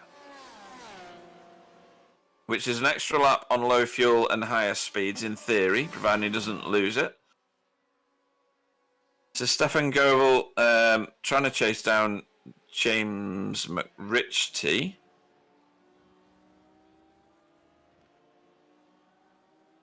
A better line through there from Stefan, it has to be said.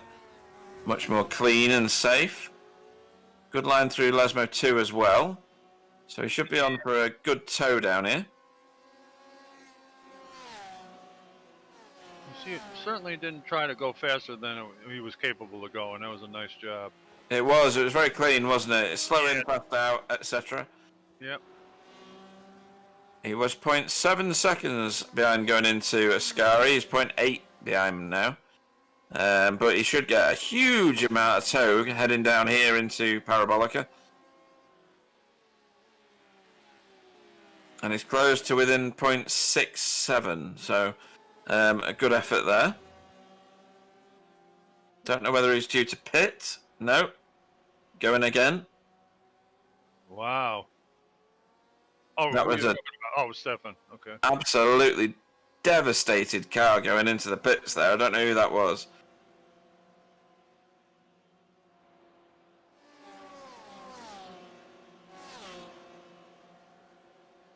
Was it? Right, it was absolutely wrecked. There was no bonnet on it or anything, so that was from his crash earlier. Oh, yeah. Yeah, I'm not used to Clyde not speaking on the stream. His voice resonates in my ears even when I'm asleep. As it does when he's calling me a knob and you guys can't hear it. Yeah, really. He's fuel saved in a massive amount, Bill. Holy Ty Simons, he's gone again. Well, his last stop worked out pretty well for him. I hope he's not pushing the envelope too much. I guess maybe the first lap out, Chris Shaw's not going to be able to go super fast, so maybe that's what he's counting on. Come flying around that Canal Turn, don't they? Oh, that's a scary place through there.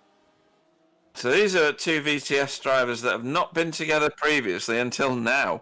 So this is Stefan Goebbel. He's due another pit stop, in theory. And Marcus Bletz, who's had his second pit stop and has ended up here. And of course, Marco Loert is a number of positions behind, having been forced into a pit stop by his own crashability. Yeah.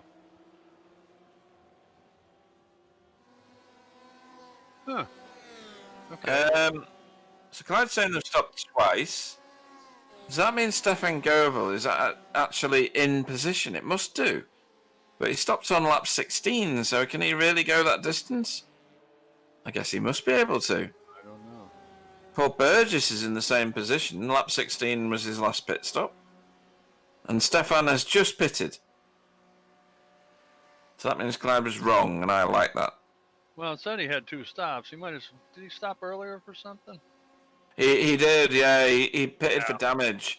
Okay. And a quick repair earlier on. Okay, yeah, okay. So I don't think he'll fall too far. Furthest mover at the moment is still Abdul Al-Amri, 16 positions up. And Ty Simons coming through Ascari now. Ooh, he hit that Won't one. be going over that bit. You're absolutely correct.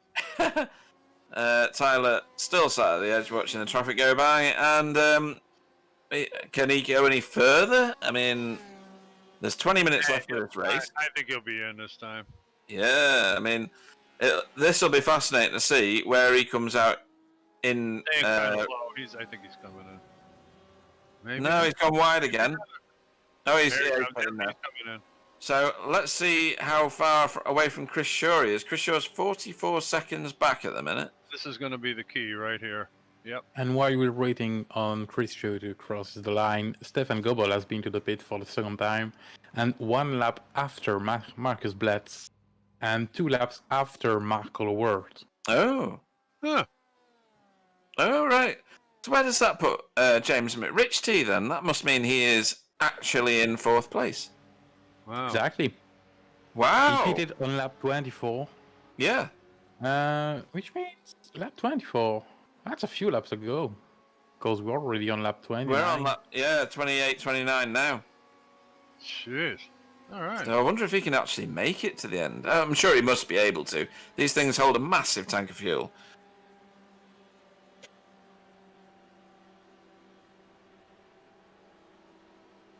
Okay. So here is Chris Shaw. North turn.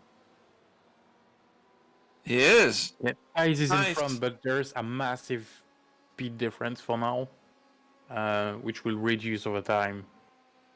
But I don't... Let's see, Dave. They're going Yeah, through now the Dice is in full speed, so yeah, the gap is about 2.5 seconds. Done a great job of bleeding out an extra gap and a bit of extra lead. Sam's absolutely right. This is going to balance out about 2.5 seconds, which means he'll be well out of the slipstream. Yeah, 2 seconds less time in pit stop for Dice, but running low fuel probably helped him a few laps while Chris Shaw was full fuel. And we haven't seen Chris Shaw, I don't think, nailing the car around the track, so I wonder if he can reel that in. Both of them have got 32 seconds over Jonathan Foote. I suppose the surprise is the VTS boys.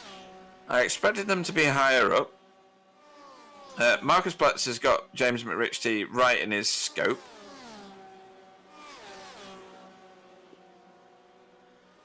Yeah, which makes James the next target for AAA. But he's a bit too far back, I think. He is at the minute.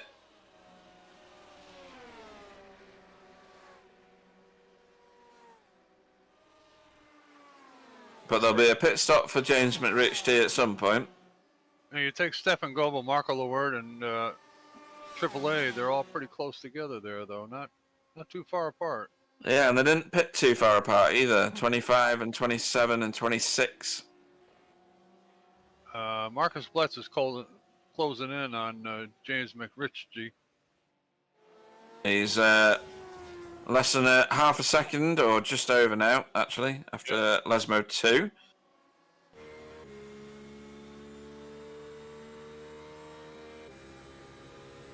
Heading towards Ascari. Better line from the Porsche in front of us. It means he doesn't have to turn the wheel as much, and therefore he's faster through the turns. Whoop. Who is that? That is Adam Wright, parked at the side of the track in the runoff area. Or is it Ben Cullen? Whoa! Oh, it's Ben Cullen. I think Ben is aiming for Tyler there, but he missed And him. missed. Oh my! That's not good looking for BSC vehicles, guys. It isn't. Jeez. Oh my god. That's awful. See the bounce on that? Looked like it was on a trampoline. For God's sake. Yeah, crash physics are a bit weird, aren't they? Yeah, for sure.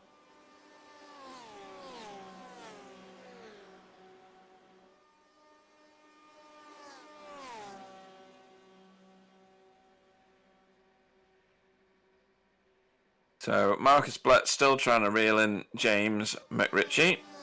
Yeah, James is making it tough for him. Yeah, he is. These guys didn't pit that far apart. I don't think James has got another pit in him. Not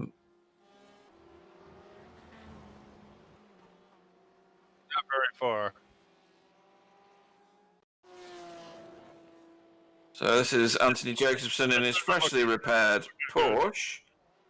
Getting a bit wild. Oh, I say repaired. Boy, how the heck did he save that one? Where the hell did that car come from behind him? It's a teamie, no less, too. I think that's, Is that Ralph? yeah, Cullinan, yeah. Or Anthony Jacobson? No, that was Anthony Jacobson, wasn't it? Oh, no. Oh, James. Oh, my.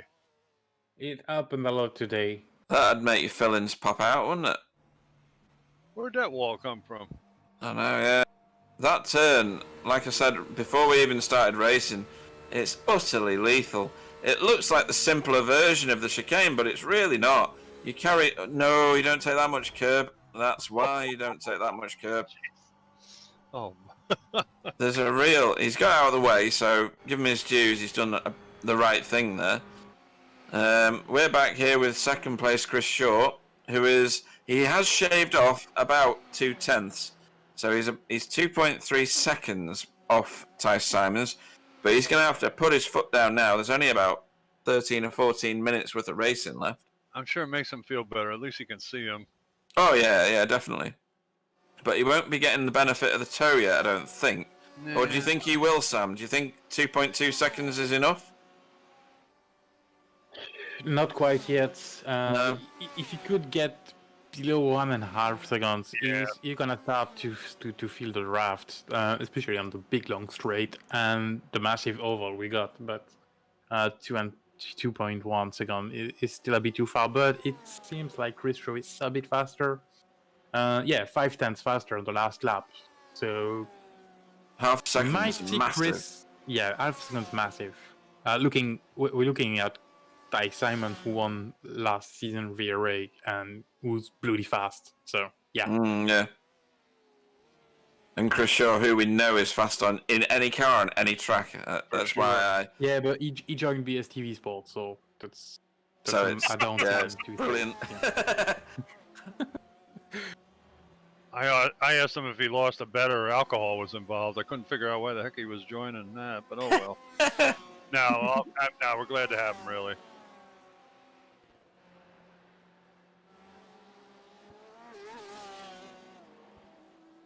How about this guy? You think Ty Simons is, I don't want to say cruising, but maybe not like... Oh, God. That's not true. Don't believe it, Katie. Clyde's busy. You can't hear this, folks, but Clyde's busy telling his missus he's the best cameraman that we've ever had. We've had two, and he's not. Thank you, Pete. I appreciate it.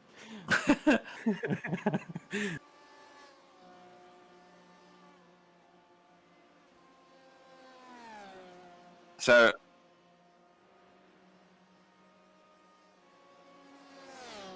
anyway, carrying on. Chris Shaw is 2 seconds now and closing on Ty Simons. So this might pan out to be an extremely close finish, Bill. It might, yeah. It's looking that way right now. I was just wondering if I don't want to say Ty Simons is cruising and taking it easy, but he might have taken a lighter load of fuel. I wonder if he's kind of not. He's going to wait till Chris Shaw gets a little closer, and then he's going to put the hammer down. I don't know. Hard to say. Yeah, he's taken a 10th out of him already on this lap, just in the oval section. Yeah, he's under 2 seconds now. But you think that Tice would be picking up the tow from who is that? Who is that result car in front of them? I don't know. Is that Anthony Jacobson's car? It could be. We're looking out the nose of Chris Shaw's car toward Tice Simons. Yep, this is the critical turn that's been catching out so many people. Kamikaze Alley. Yep. Yep. All right. Into Lesmo 1. Looked pretty clean. It was very clean. Lesmo 2. 2. We've already... now we're with Ty Simon looking back. Yep. So Ty seems to be a bit quicker through there. He's pulled back those 2/10. He has. Back up to almost 1.9 seconds. And maybe that's the difference between the Porsche and the Ferrari. Maybe the Porsche is better in the twisty bits and the... Ooh, blimey. Oh. That was a code brown right there. That was I don't know whose BMW that was, but... Looked like one of the Sluder boys. Yeah, and that makes Chris Shaw very, very close now to Tice. He really is. This is Simon Chester getting it wrong here. Oh, that's a lot of those rumble strip things. Oh! Wow. Talk about thread. That was close for Tice. That sure was close. It really was. Simon overcorrects his spin. And he's away again. I don't think that result Porsche hit him. I think he got away with that, but look at this now. That's wiped an entire second and a half off Tice's lead. Oh, and he's closing too. Look at that. And if you were Chris, I'm pretty sure you'd just sit there, right? He doesn't have to pass right now, but I wouldn't wait too long. Yeah. Well, you only need to pass on the last turn, you know? Yeah, absolutely right.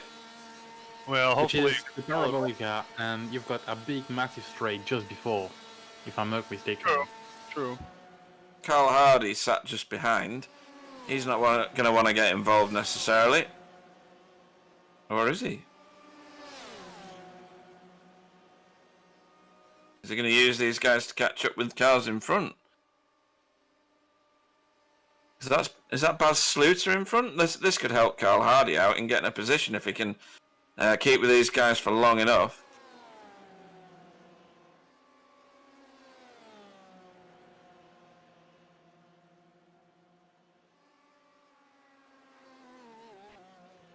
Yeah, the bounce on the cars coming through there, it's terrifying.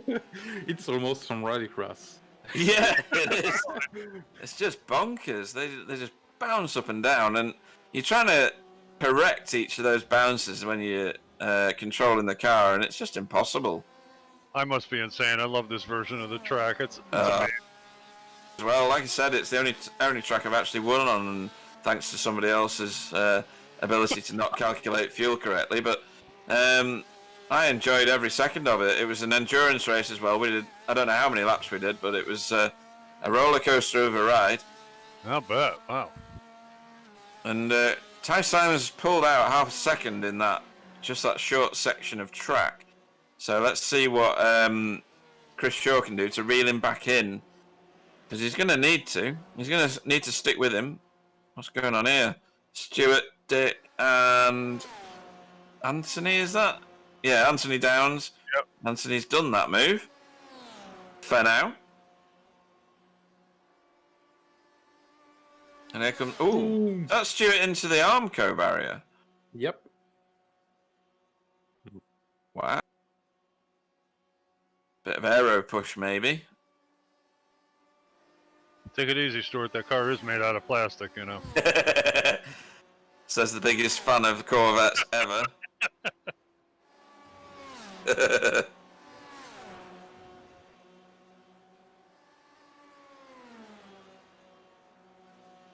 He's got the optimal line through there because he's on the inside for the Curva Grande. Yep, Oh, he's not, he doesn't even need it. He's ahead. Yep.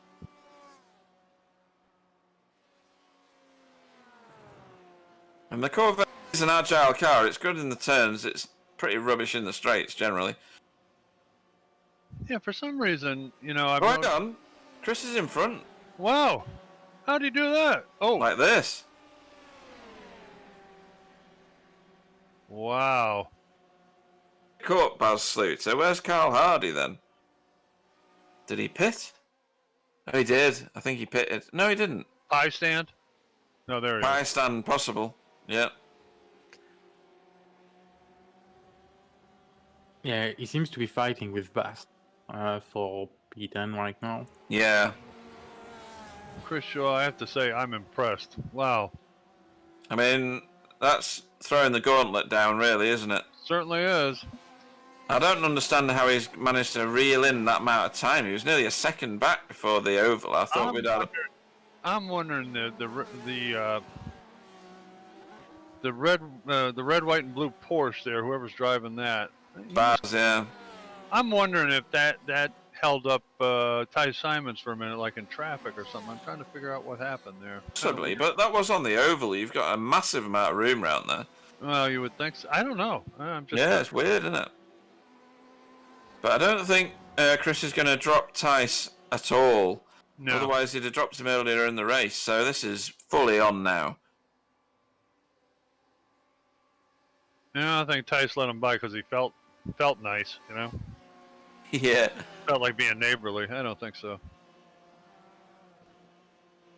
So behind them, Baz Sluter is followed by Adam Wright, who's a lap down on him, and then Carl Hardy, who isn't a lap down on Baz Sluter. He's fighting him for position, so that's going to get pretty toasty pretty quick as well. But all cameras are going to be on these two. It is the closest battle on track anywhere. Chris Shaw's just done his fastest lap of the race, probably with a lot of tow. And here comes look at Ty that. Simons, but he's off the gas. You can hear it.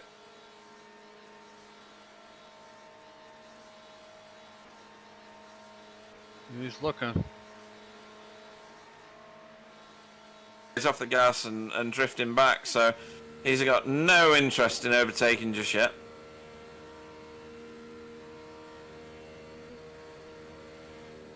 Look at his rev limiter. It was right on the edge there for a minute. He's not making full use of it, is he? It's not pinging away all the time. He's just measuring his distance, really, I think. It almost seems that way. Whoa, bumpy through there. Bit of counter steer to accommodate some of those bumps. Went at that time. Woof. Ran a bit wide there, but nothing serious.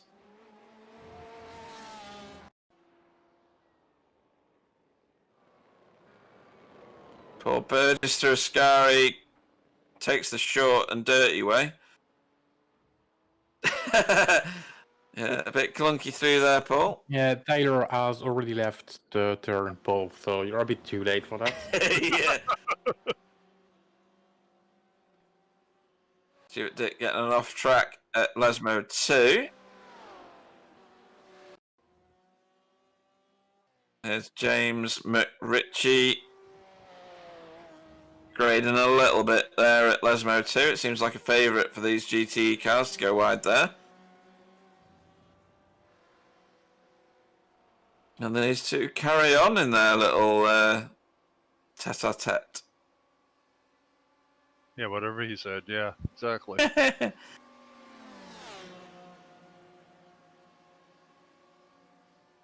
David Ayres says it's Stevie Wonder on the cameras. Oh dear. That's David Ayres getting a nominal win at some point in the next season. He's looking where he can go by. I swear. He is. He's measuring him up, isn't he? He really is. Oh, and just behind is Carl Hardy reeling in Baz Sluter for 10th place. This is the top 10 for these guys back there.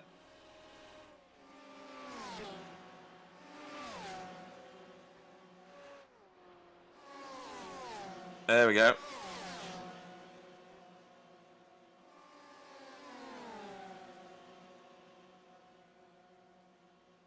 He's going for it. Look at him. He's going to do this as well because he's got massive momentum in a Curva Grande. Wow. Nice move. Well done, Carl. Can he keep it? Trying to fight back. He will do, because the more you carry into that corner off... Oh, he's got a massive lead now, though. Wow, did really Baz well. couldn't keep with him, so that's a great goal. And that's why he was carrying them far too much into there. Boy, he held on to that one. Thank goodness. Yeah, right front lock up there. Been sucking a lot of sand there if he wasn't careful. He's going to lose momentum all the way through here, so that might not be over just yet. No. Depends how he can get out of Ascari. If he gets out of there pretty well, he might be okay. Yeah. No change at the front. Ty's happy to sit behind Carl for now. Sorry, Chris. Dear me.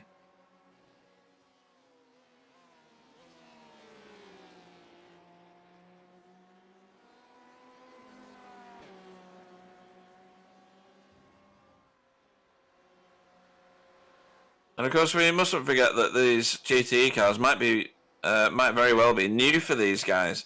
They may not have driven them before. I know they're not entirely dissimilar to GT3 cars. However, they do behave differently, and the power and the assists, etc., are completely different, aren't they, Bill? Yeah, 2 laps to go, guys, by the way. Oh, 2 laps to go, right. Sorry, Bill. Wow. Okay, it's going to get pretty exciting, I think.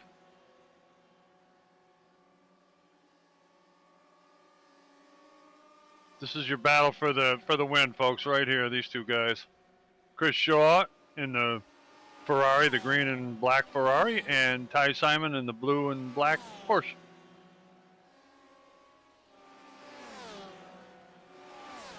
Tempted to let Tice go on this lap in order to overtake him in the final turn, or is that just gambling too much? I don't know. What would you do, Sam? That's a hard call. It really depends on the speed Chris feel he has on his car, because if he feels like it's a bit faster than Porsche, he might stay in front because he knows pace cannot do him, even with the draft on the last straight. Or maybe he wants to position himself into a better place to defend on the last turn. So it really depends, I think, on the driver style there. If Chris likes to defend, maybe Chris wants to defend on the final turn, and that's basically it. And it's probably why he's going for a move. That was close. I have to tell you that. Stuart. Sorry, go on, Bill. To on purpose let Tice go by, be foolish, because you may not get back by him. You never know what's going to happen. A car in your way, you know. That's true, Bill. Yeah. And like you said, good, if he is faster, he's going to probably be able to stay out in front of him. Boy, it looked pretty even to me, though. Wow. And they're 0.2 of a second apart at the minute. Baz Sluiter's back on terms with Carl Hardy behind for 10th position as well. Yeah, Ty Simons, it's this lap or never, but. So, into North Turn on the oval for these two. And Chris, for the final time. And Chris, if you can bring it home, buddy.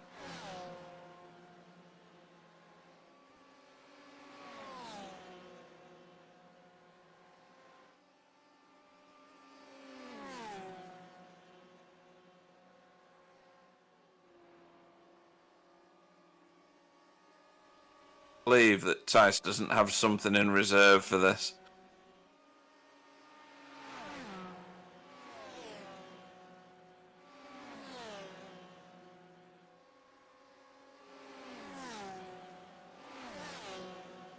So, on to the secondary straight for these two for the last time, and into Curva Grande. Chris is staying close to the wall there.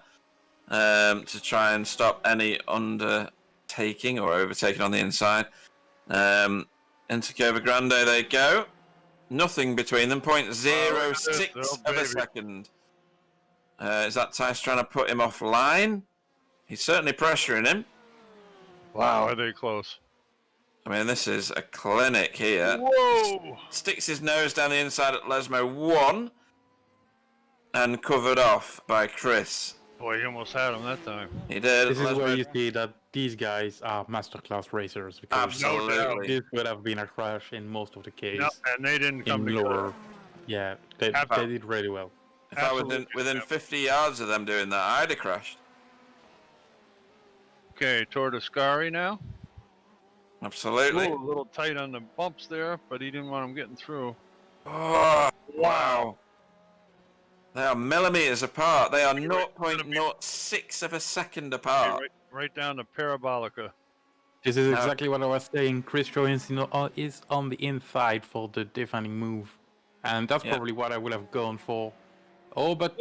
Oh. Cannot get any closer. Yeah, flashlights from Tice, and that's gonna be a win for Chris Show. Yeah, good effort, Chris. And good effort, Tice. I mean, wow, that's amazing racing. Show. That was amazing. Absolutely amazing.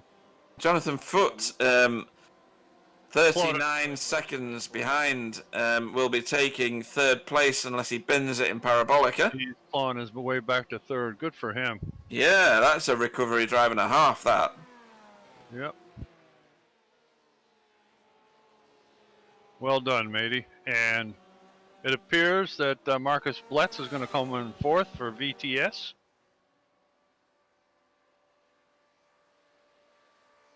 Where he is on track at the moment, it has to be said. 15 seconds behind. Here he comes. Yep. And then we're going to have a few of these VTS boys. So Marcus being the first of them in 4th place. So congratulations to Marcus. And then Stefan Goebbel, up 9 places from the start, comes in 5th. He's in a Scary at the minute. Steady Stefan today. Hung in there. Absolutely, yeah. In the top 10 almost all day. Good for him.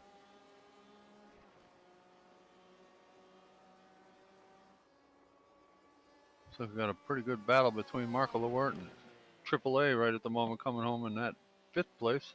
6th place, I'm sorry. These VTS paints looks really good. Oh, Yeah, they I do have to say, do a that's fantastic job. Fantastic job on those. well, they always looks good. I mean, Yeah, they do. we saw them in loads of Look at leagues. this. Look at this. Yeah. Look at this. This is close. Oh. Wow. Marco is going to just about keep ahead by 1/10 Jeez. Wow. ahead of Abdul. It was close. That was close. Oh, Triple A, 19 places up from where he started. good for him. Absolutely. And these two are close at the end. Anthony Yeah. Downs and Stuart Dick. Two tenths behind him. What's that? This is after 90 minutes, you know? Unbelievable. Amazing. Nice, Marco. Nice. That was awesome. Well done, boys. Yeah, absolute classic. I think that's everybody, isn't it? It is. Yeah, it is Oh, everybody. it is everybody, yeah. Yeah, Yep. because the rest of them Everybody are else out. will lapse down. Wow. I'm out of breath. That was that was amazing. Wow. I don't think I've ever seen a 90-minute race where the top two were stuck together the entire race. No kidding. Well, okay, we got the race results. Chris Shaw, brilliant finish. BSTV Esports in 1st place. Ty Simon gave him one heck of a battle. Paceworks Esports come home in 2nd. Our other Paceworks guy, Jonathan Foote, after having some problems, worked his way back up to 3rd place. Marcus Bletz, BTS Red in 4th place. 5th place, Stefan Goebbel, VTS Yellow in 5th place. Great run for Stefan today. And the last of the VTS guys, Marco Lewert in 6th place in VTS Red.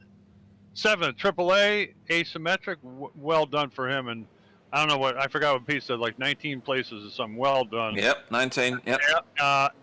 Anthony Downs in 8th place. It's got asymmetric. I'm not sure if that's true, but Yeah, that's good. Yep, that's Okay. the AM class of that okay, stable. okay. Yep.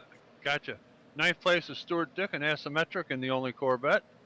10th place was Bass Schluter for Duchess Esports Bravo. 11th place, Carl Hardy after his adventures today from Result Clothing. 12th place, James McRitchie in asymmetric. 13th, Andy Perks, asymmetric. 14th, Simon Chester in a good run for Simon today, Team Black Diamond. 15th place, Paul Burgess, asymmetric. 16th, Neil Goodacre, R-Tech Simsport. 17th, Frank T-Box, work guard by Result. And I can't see below the line there. I don't know what it says after that. 18th was Adam Wright for BSTV Yellow.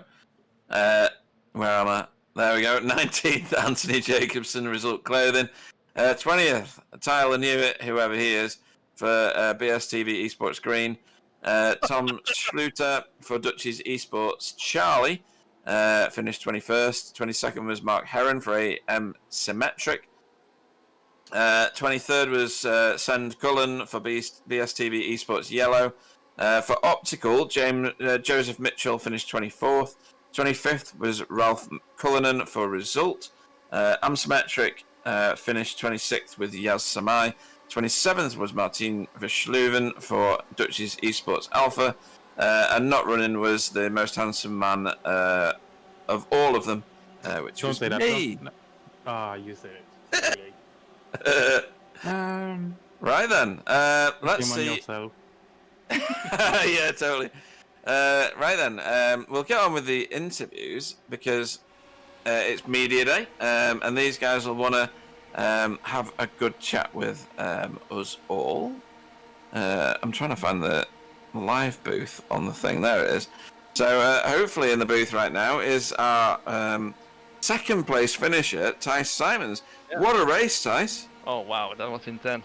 I know. I mean, you obviously saved a massive amount of fuel across the course of 2 stints. Yeah. And were able to go, was it 3 laps further than Chris in the second? To be honest, I think he went in a lap earlier, but I'm not sure actually, because usually I have 1 lap extra with the taping, and he went in 2 laps earlier, so it might have been an undercut, but anyway, I would have had a overcut him in by 1 lap, but that went to 3 laps, so I did think he pitted a bit earlier, but yeah, anyway, you guys probably have seen it, the Ferrari in the straight line is just Omega. Yeah, I can't give a big enough shout out to Chris for that race. It was intense, it was great fun. The last corner, and I think Netcode saved us for once, because I think my left front went in his right rear, but yeah. We also saw that, yeah, and I think you were blessed by the iRacing gods there. I think. Yeah, I'm going to do a prayer tonight in bed or something, because I should have killed him. We were debating for the last 3 or 4 laps as to whether A, he would overtake you, and he did, and B, whether he was going to let you go past in order that he could overtake you on the last lap. But Sam called it. It's better to be in front, because then you can take a defensive line and it makes it more challenging. Yeah. But you both raced immensely. I don't know the last time I saw 2 cars so close on track for so long without making contact. Absolutely fantastic. That's you an awful, right? But indeed, it was great fun. Yeah, regarding that overtake on the last couple of laps, I wanted to be in front, but yeah, nothing I could do. If Chris wanted to overtake me, he could have overtaken me. My car was stopped at 310 kilometers per hour. Yeah, and I believe that Ferrari was doing something like 500. But yeah, it was really great fun. Like I said, massive GG to Chris. Yeah, it was really intense, and the defensive line indeed. I was in the final corner. I was trying to go around the outside, brake deeper, but yeah, he just invited me to go down the inside. So I was like, well, I gotta try it now, and he closed the door perfectly, and nothing I could do. Yeah, so again, massive GG to him, and I'm looking forward to more races during the season. Yeah, definitely. It's going to be interesting. How do you find these GTE cars? I know you race them in officials, don't you? Because I've seen you a few times in practice sessions that I'm in, but my I rating is significantly lower than yours, so I never get in your splits. So you must know these cars inside and out. Is the Porsche your favoured GTE car? Yeah, definitely. The Porsche, the sound. Yeah, it's just every time I listen to it, I might have some wet dreams or something. It's that's just slightly more information than all of our viewers and me wanted, but never mind. No, but the sound of the Porsche is awesome. The handling is awesome. I like the front engine. No, it's rear engine, the front tank. So over the course of a stint, it gets lighter in the front, and yeah, it's just I like that. But yeah, considering the new BOP that iRacing gave out, I'm not really sure if I'm going to run the Porsche or the Beamer. I'll still have to do some testing, etc. But yeah, we'll wait to see, and I'm definitely looking forward to the beginning of the season. Tremendous stuff. Anybody you'd like to have a shout out to before we let you go? Yeah, I'm Jonathan, my teammate. We were having a great battle, and unfortunately he spun behind us, so he was being a muppet. But yeah, anyway, GG to him, GG to Chris. Massive congratulations on the win, even though it's not 4 points. The points races I will rather BP won them. Totally right. Sure, absolutely. Yeah, anyway, that's it. Thank you guys for the broadcast as well, and hosting the new season. No problem. Thank you very much. Tice Simons. See you later, boys. See you, Ty. Right then, are you wanting to do any interviews, Sam, or am I going to carry the baton for all of them? Carry on. Thank you very much. Just thought I'd check, yeah. Right then, we will now get into the booth. Our race winner, Chris Shaw. Good evening, Chris. Evening, boys. Evening. Congratulations. You controlled that extraordinarily well. We've just spoken to Tice, who said he would have preferred to have been in front for the last few laps, but you made it impossible for him. He had no answer for you when you overtook him. A masterclass of racing GTEs. Yeah. I haven't done it for a while, but there wasn't many corners to learn, so it wasn't too bad. Yeah, there's only 9, isn't there, for the whole thing. It's a brutal track, though, if you do endurance racing around here. And Monza's always a classic, isn't it? You can't go wrong with Monza. You must have been a bit happier about Jonathan Foote making a mistake in the place that so many others did, at the Canal Turn. Yeah, the plan, when I went past both of them fairly early, and the plan was to try and break them up, because if they were working together, I had no chance. So yeah. I was going to try and break them apart, and then it happened for me. So no, all done without you having to get involved, which is always good. And you pretty much led nearly all the race, to be honest. There was a few laps after your pit stop where Tice was running for 3 laps beyond where you were. Because I'm guessing he was able to fuel save behind you. yeah. But your overtake, your tactic was perfect. It bodes well for the rest of the season, right? If we do Monza every time, then yeah. Yeah. I'm not sure what it handles like yet, but we'll find out. Are you used to driving GTE cars, or is this a new venture for you? Not really. I did it at Daytona 24. That's about it. Where did you finish in Daytona? 8th, I think, something like that. And that was in the Porsche. Pretty good. Yeah. So. And why the Ferrari? What's that got for you? Just the prancing horse, or more than that? I don't know. People just don't seem to use it, so I want to find out why. Well, you've not explained anything tonight, then. No. He's a man of few words, I can tell. Yeah. He don't want to give away his speed secrets. Absolutely not. 0 wing. Yeah. Totally right. Well, we wish you the very best for the coming season. Thank you. We need somebody to take it to Tice, and you might be the boy. Anybody you'd like to shout out to before we let you go? BSTV this year, because I've switched teams. I've abandoned my usual cohorts, so yeah. You'll have to get over it. A great decision. That's all I can say.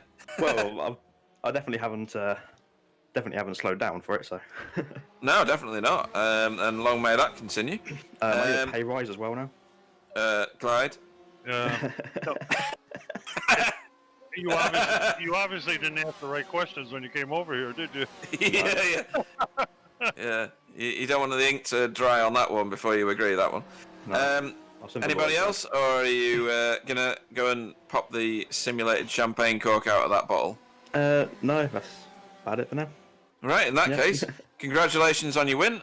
Fantastic result. Yeah, and we'll wait with bated breath to see the first race of the season. That was a brilliant performance, man. Really well done. Thank you, bro.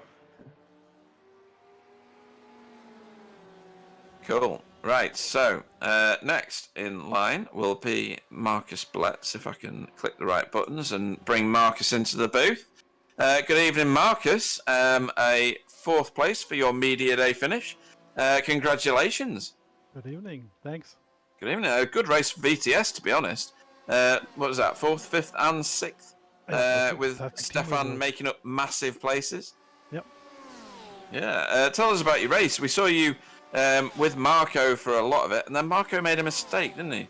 Yeah, actually, he said he's getting bored, and I said, okay, then I break this corner in another way than I do the other laps, and then he was surprised.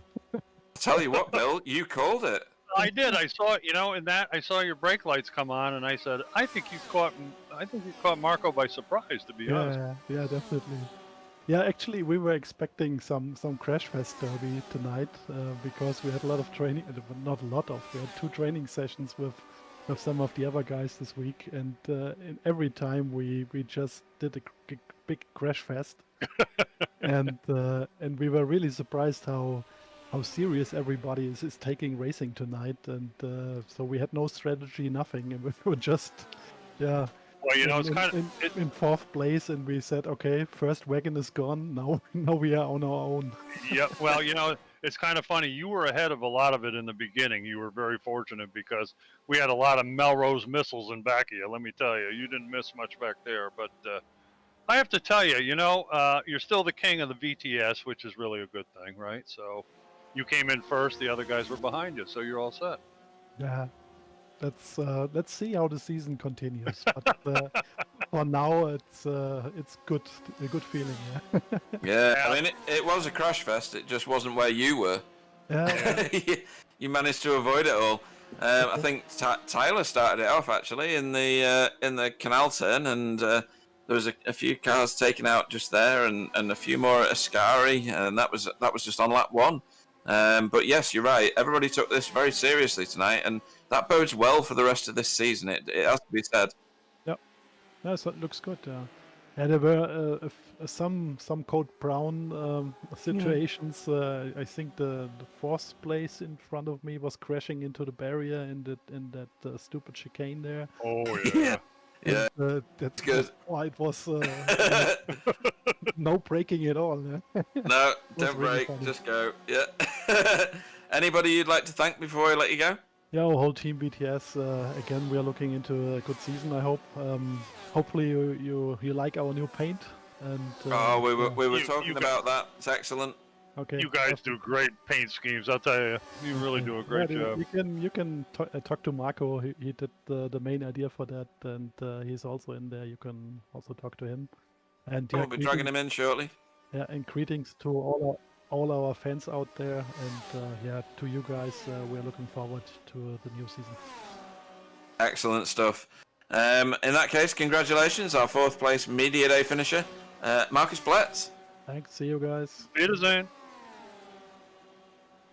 Yaz on the chat says he really enjoyed the first 2 minutes of gridding up. Which is classic. He's funny. Hopefully, as long as I'm clicking the right buttons, we'll get Marco Lower in here. So, Marco, 6th place finish. And that's pretty good, seeing as you got a bit of communication issues wrong with Marcus, sorry, at Canal Turn. Congratulations, 6th place.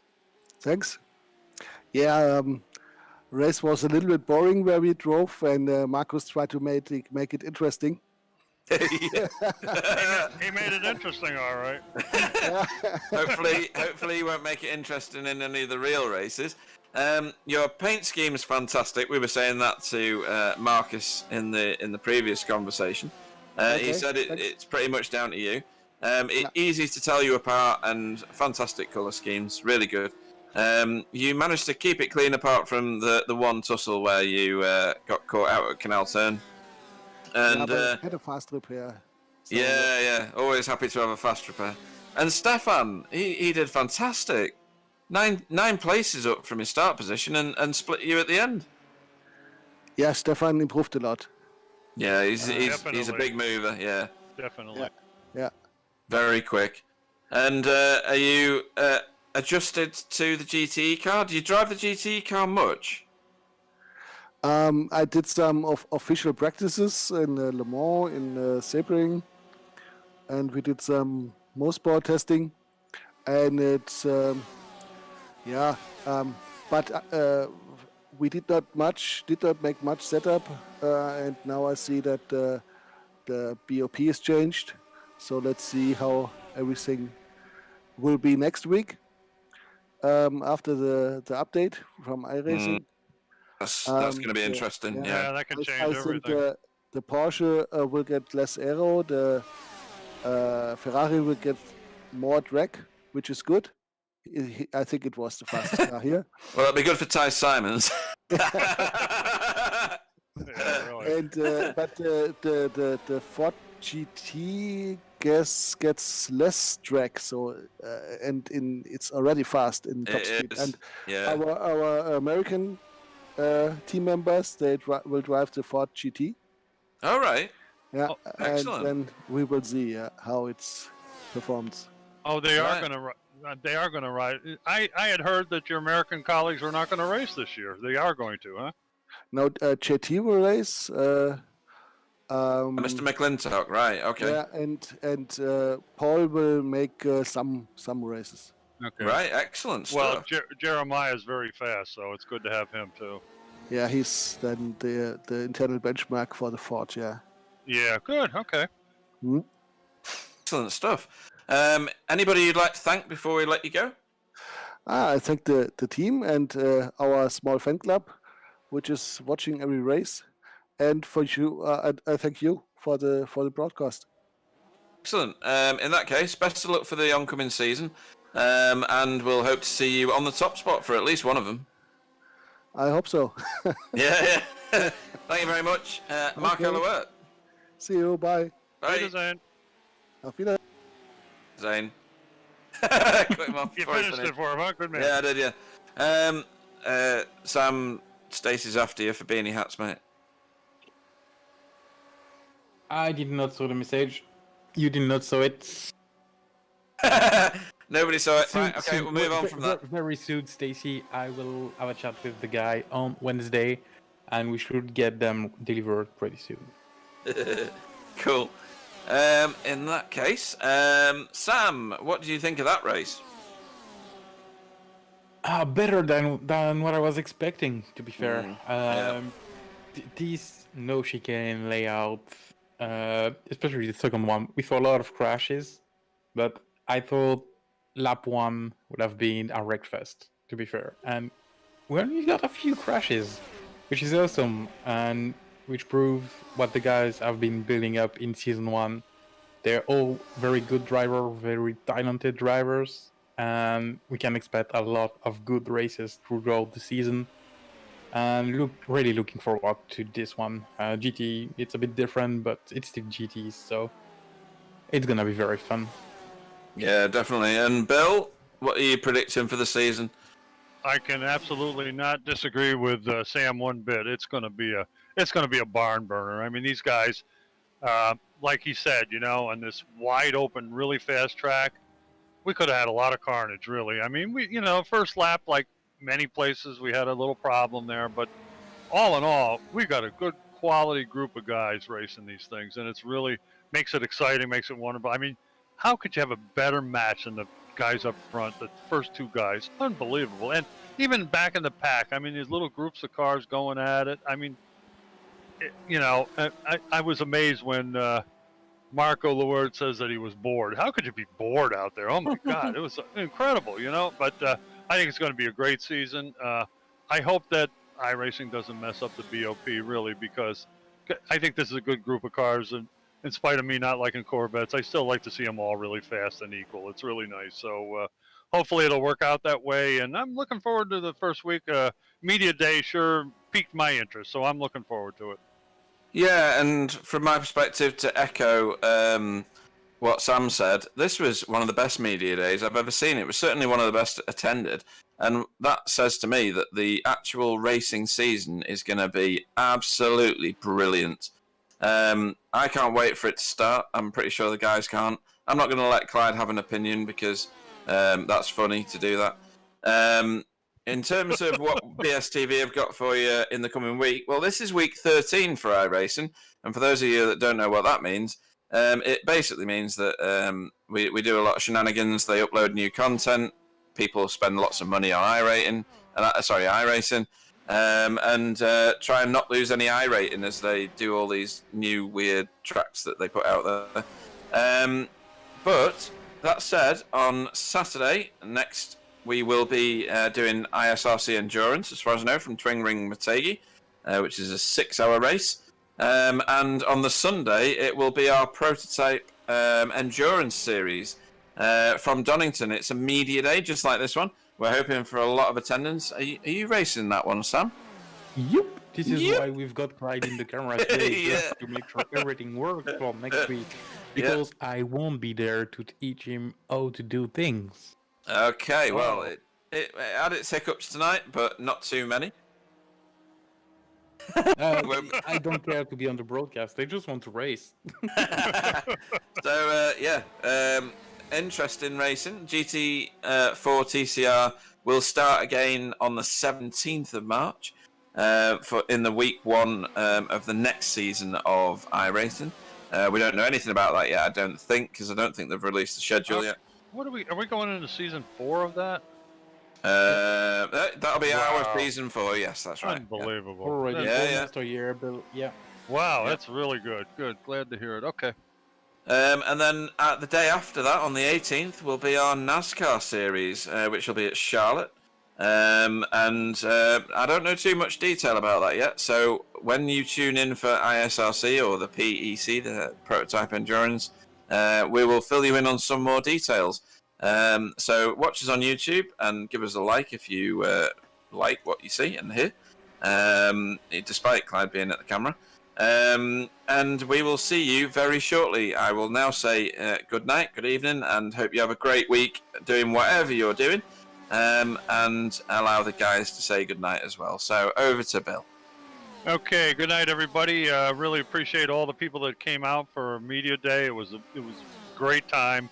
Showed what kind of metal these guys are made of, and it was fun to be here. And considering the guy we had on the cameras, he did a pretty good job considering. So, and our new colleague Sam in the booth is going to be playing with a prototype and pretty soon, so we won't be seeing him on those days. But anyway, thanks everybody for showing up, and we'll see you on when is it?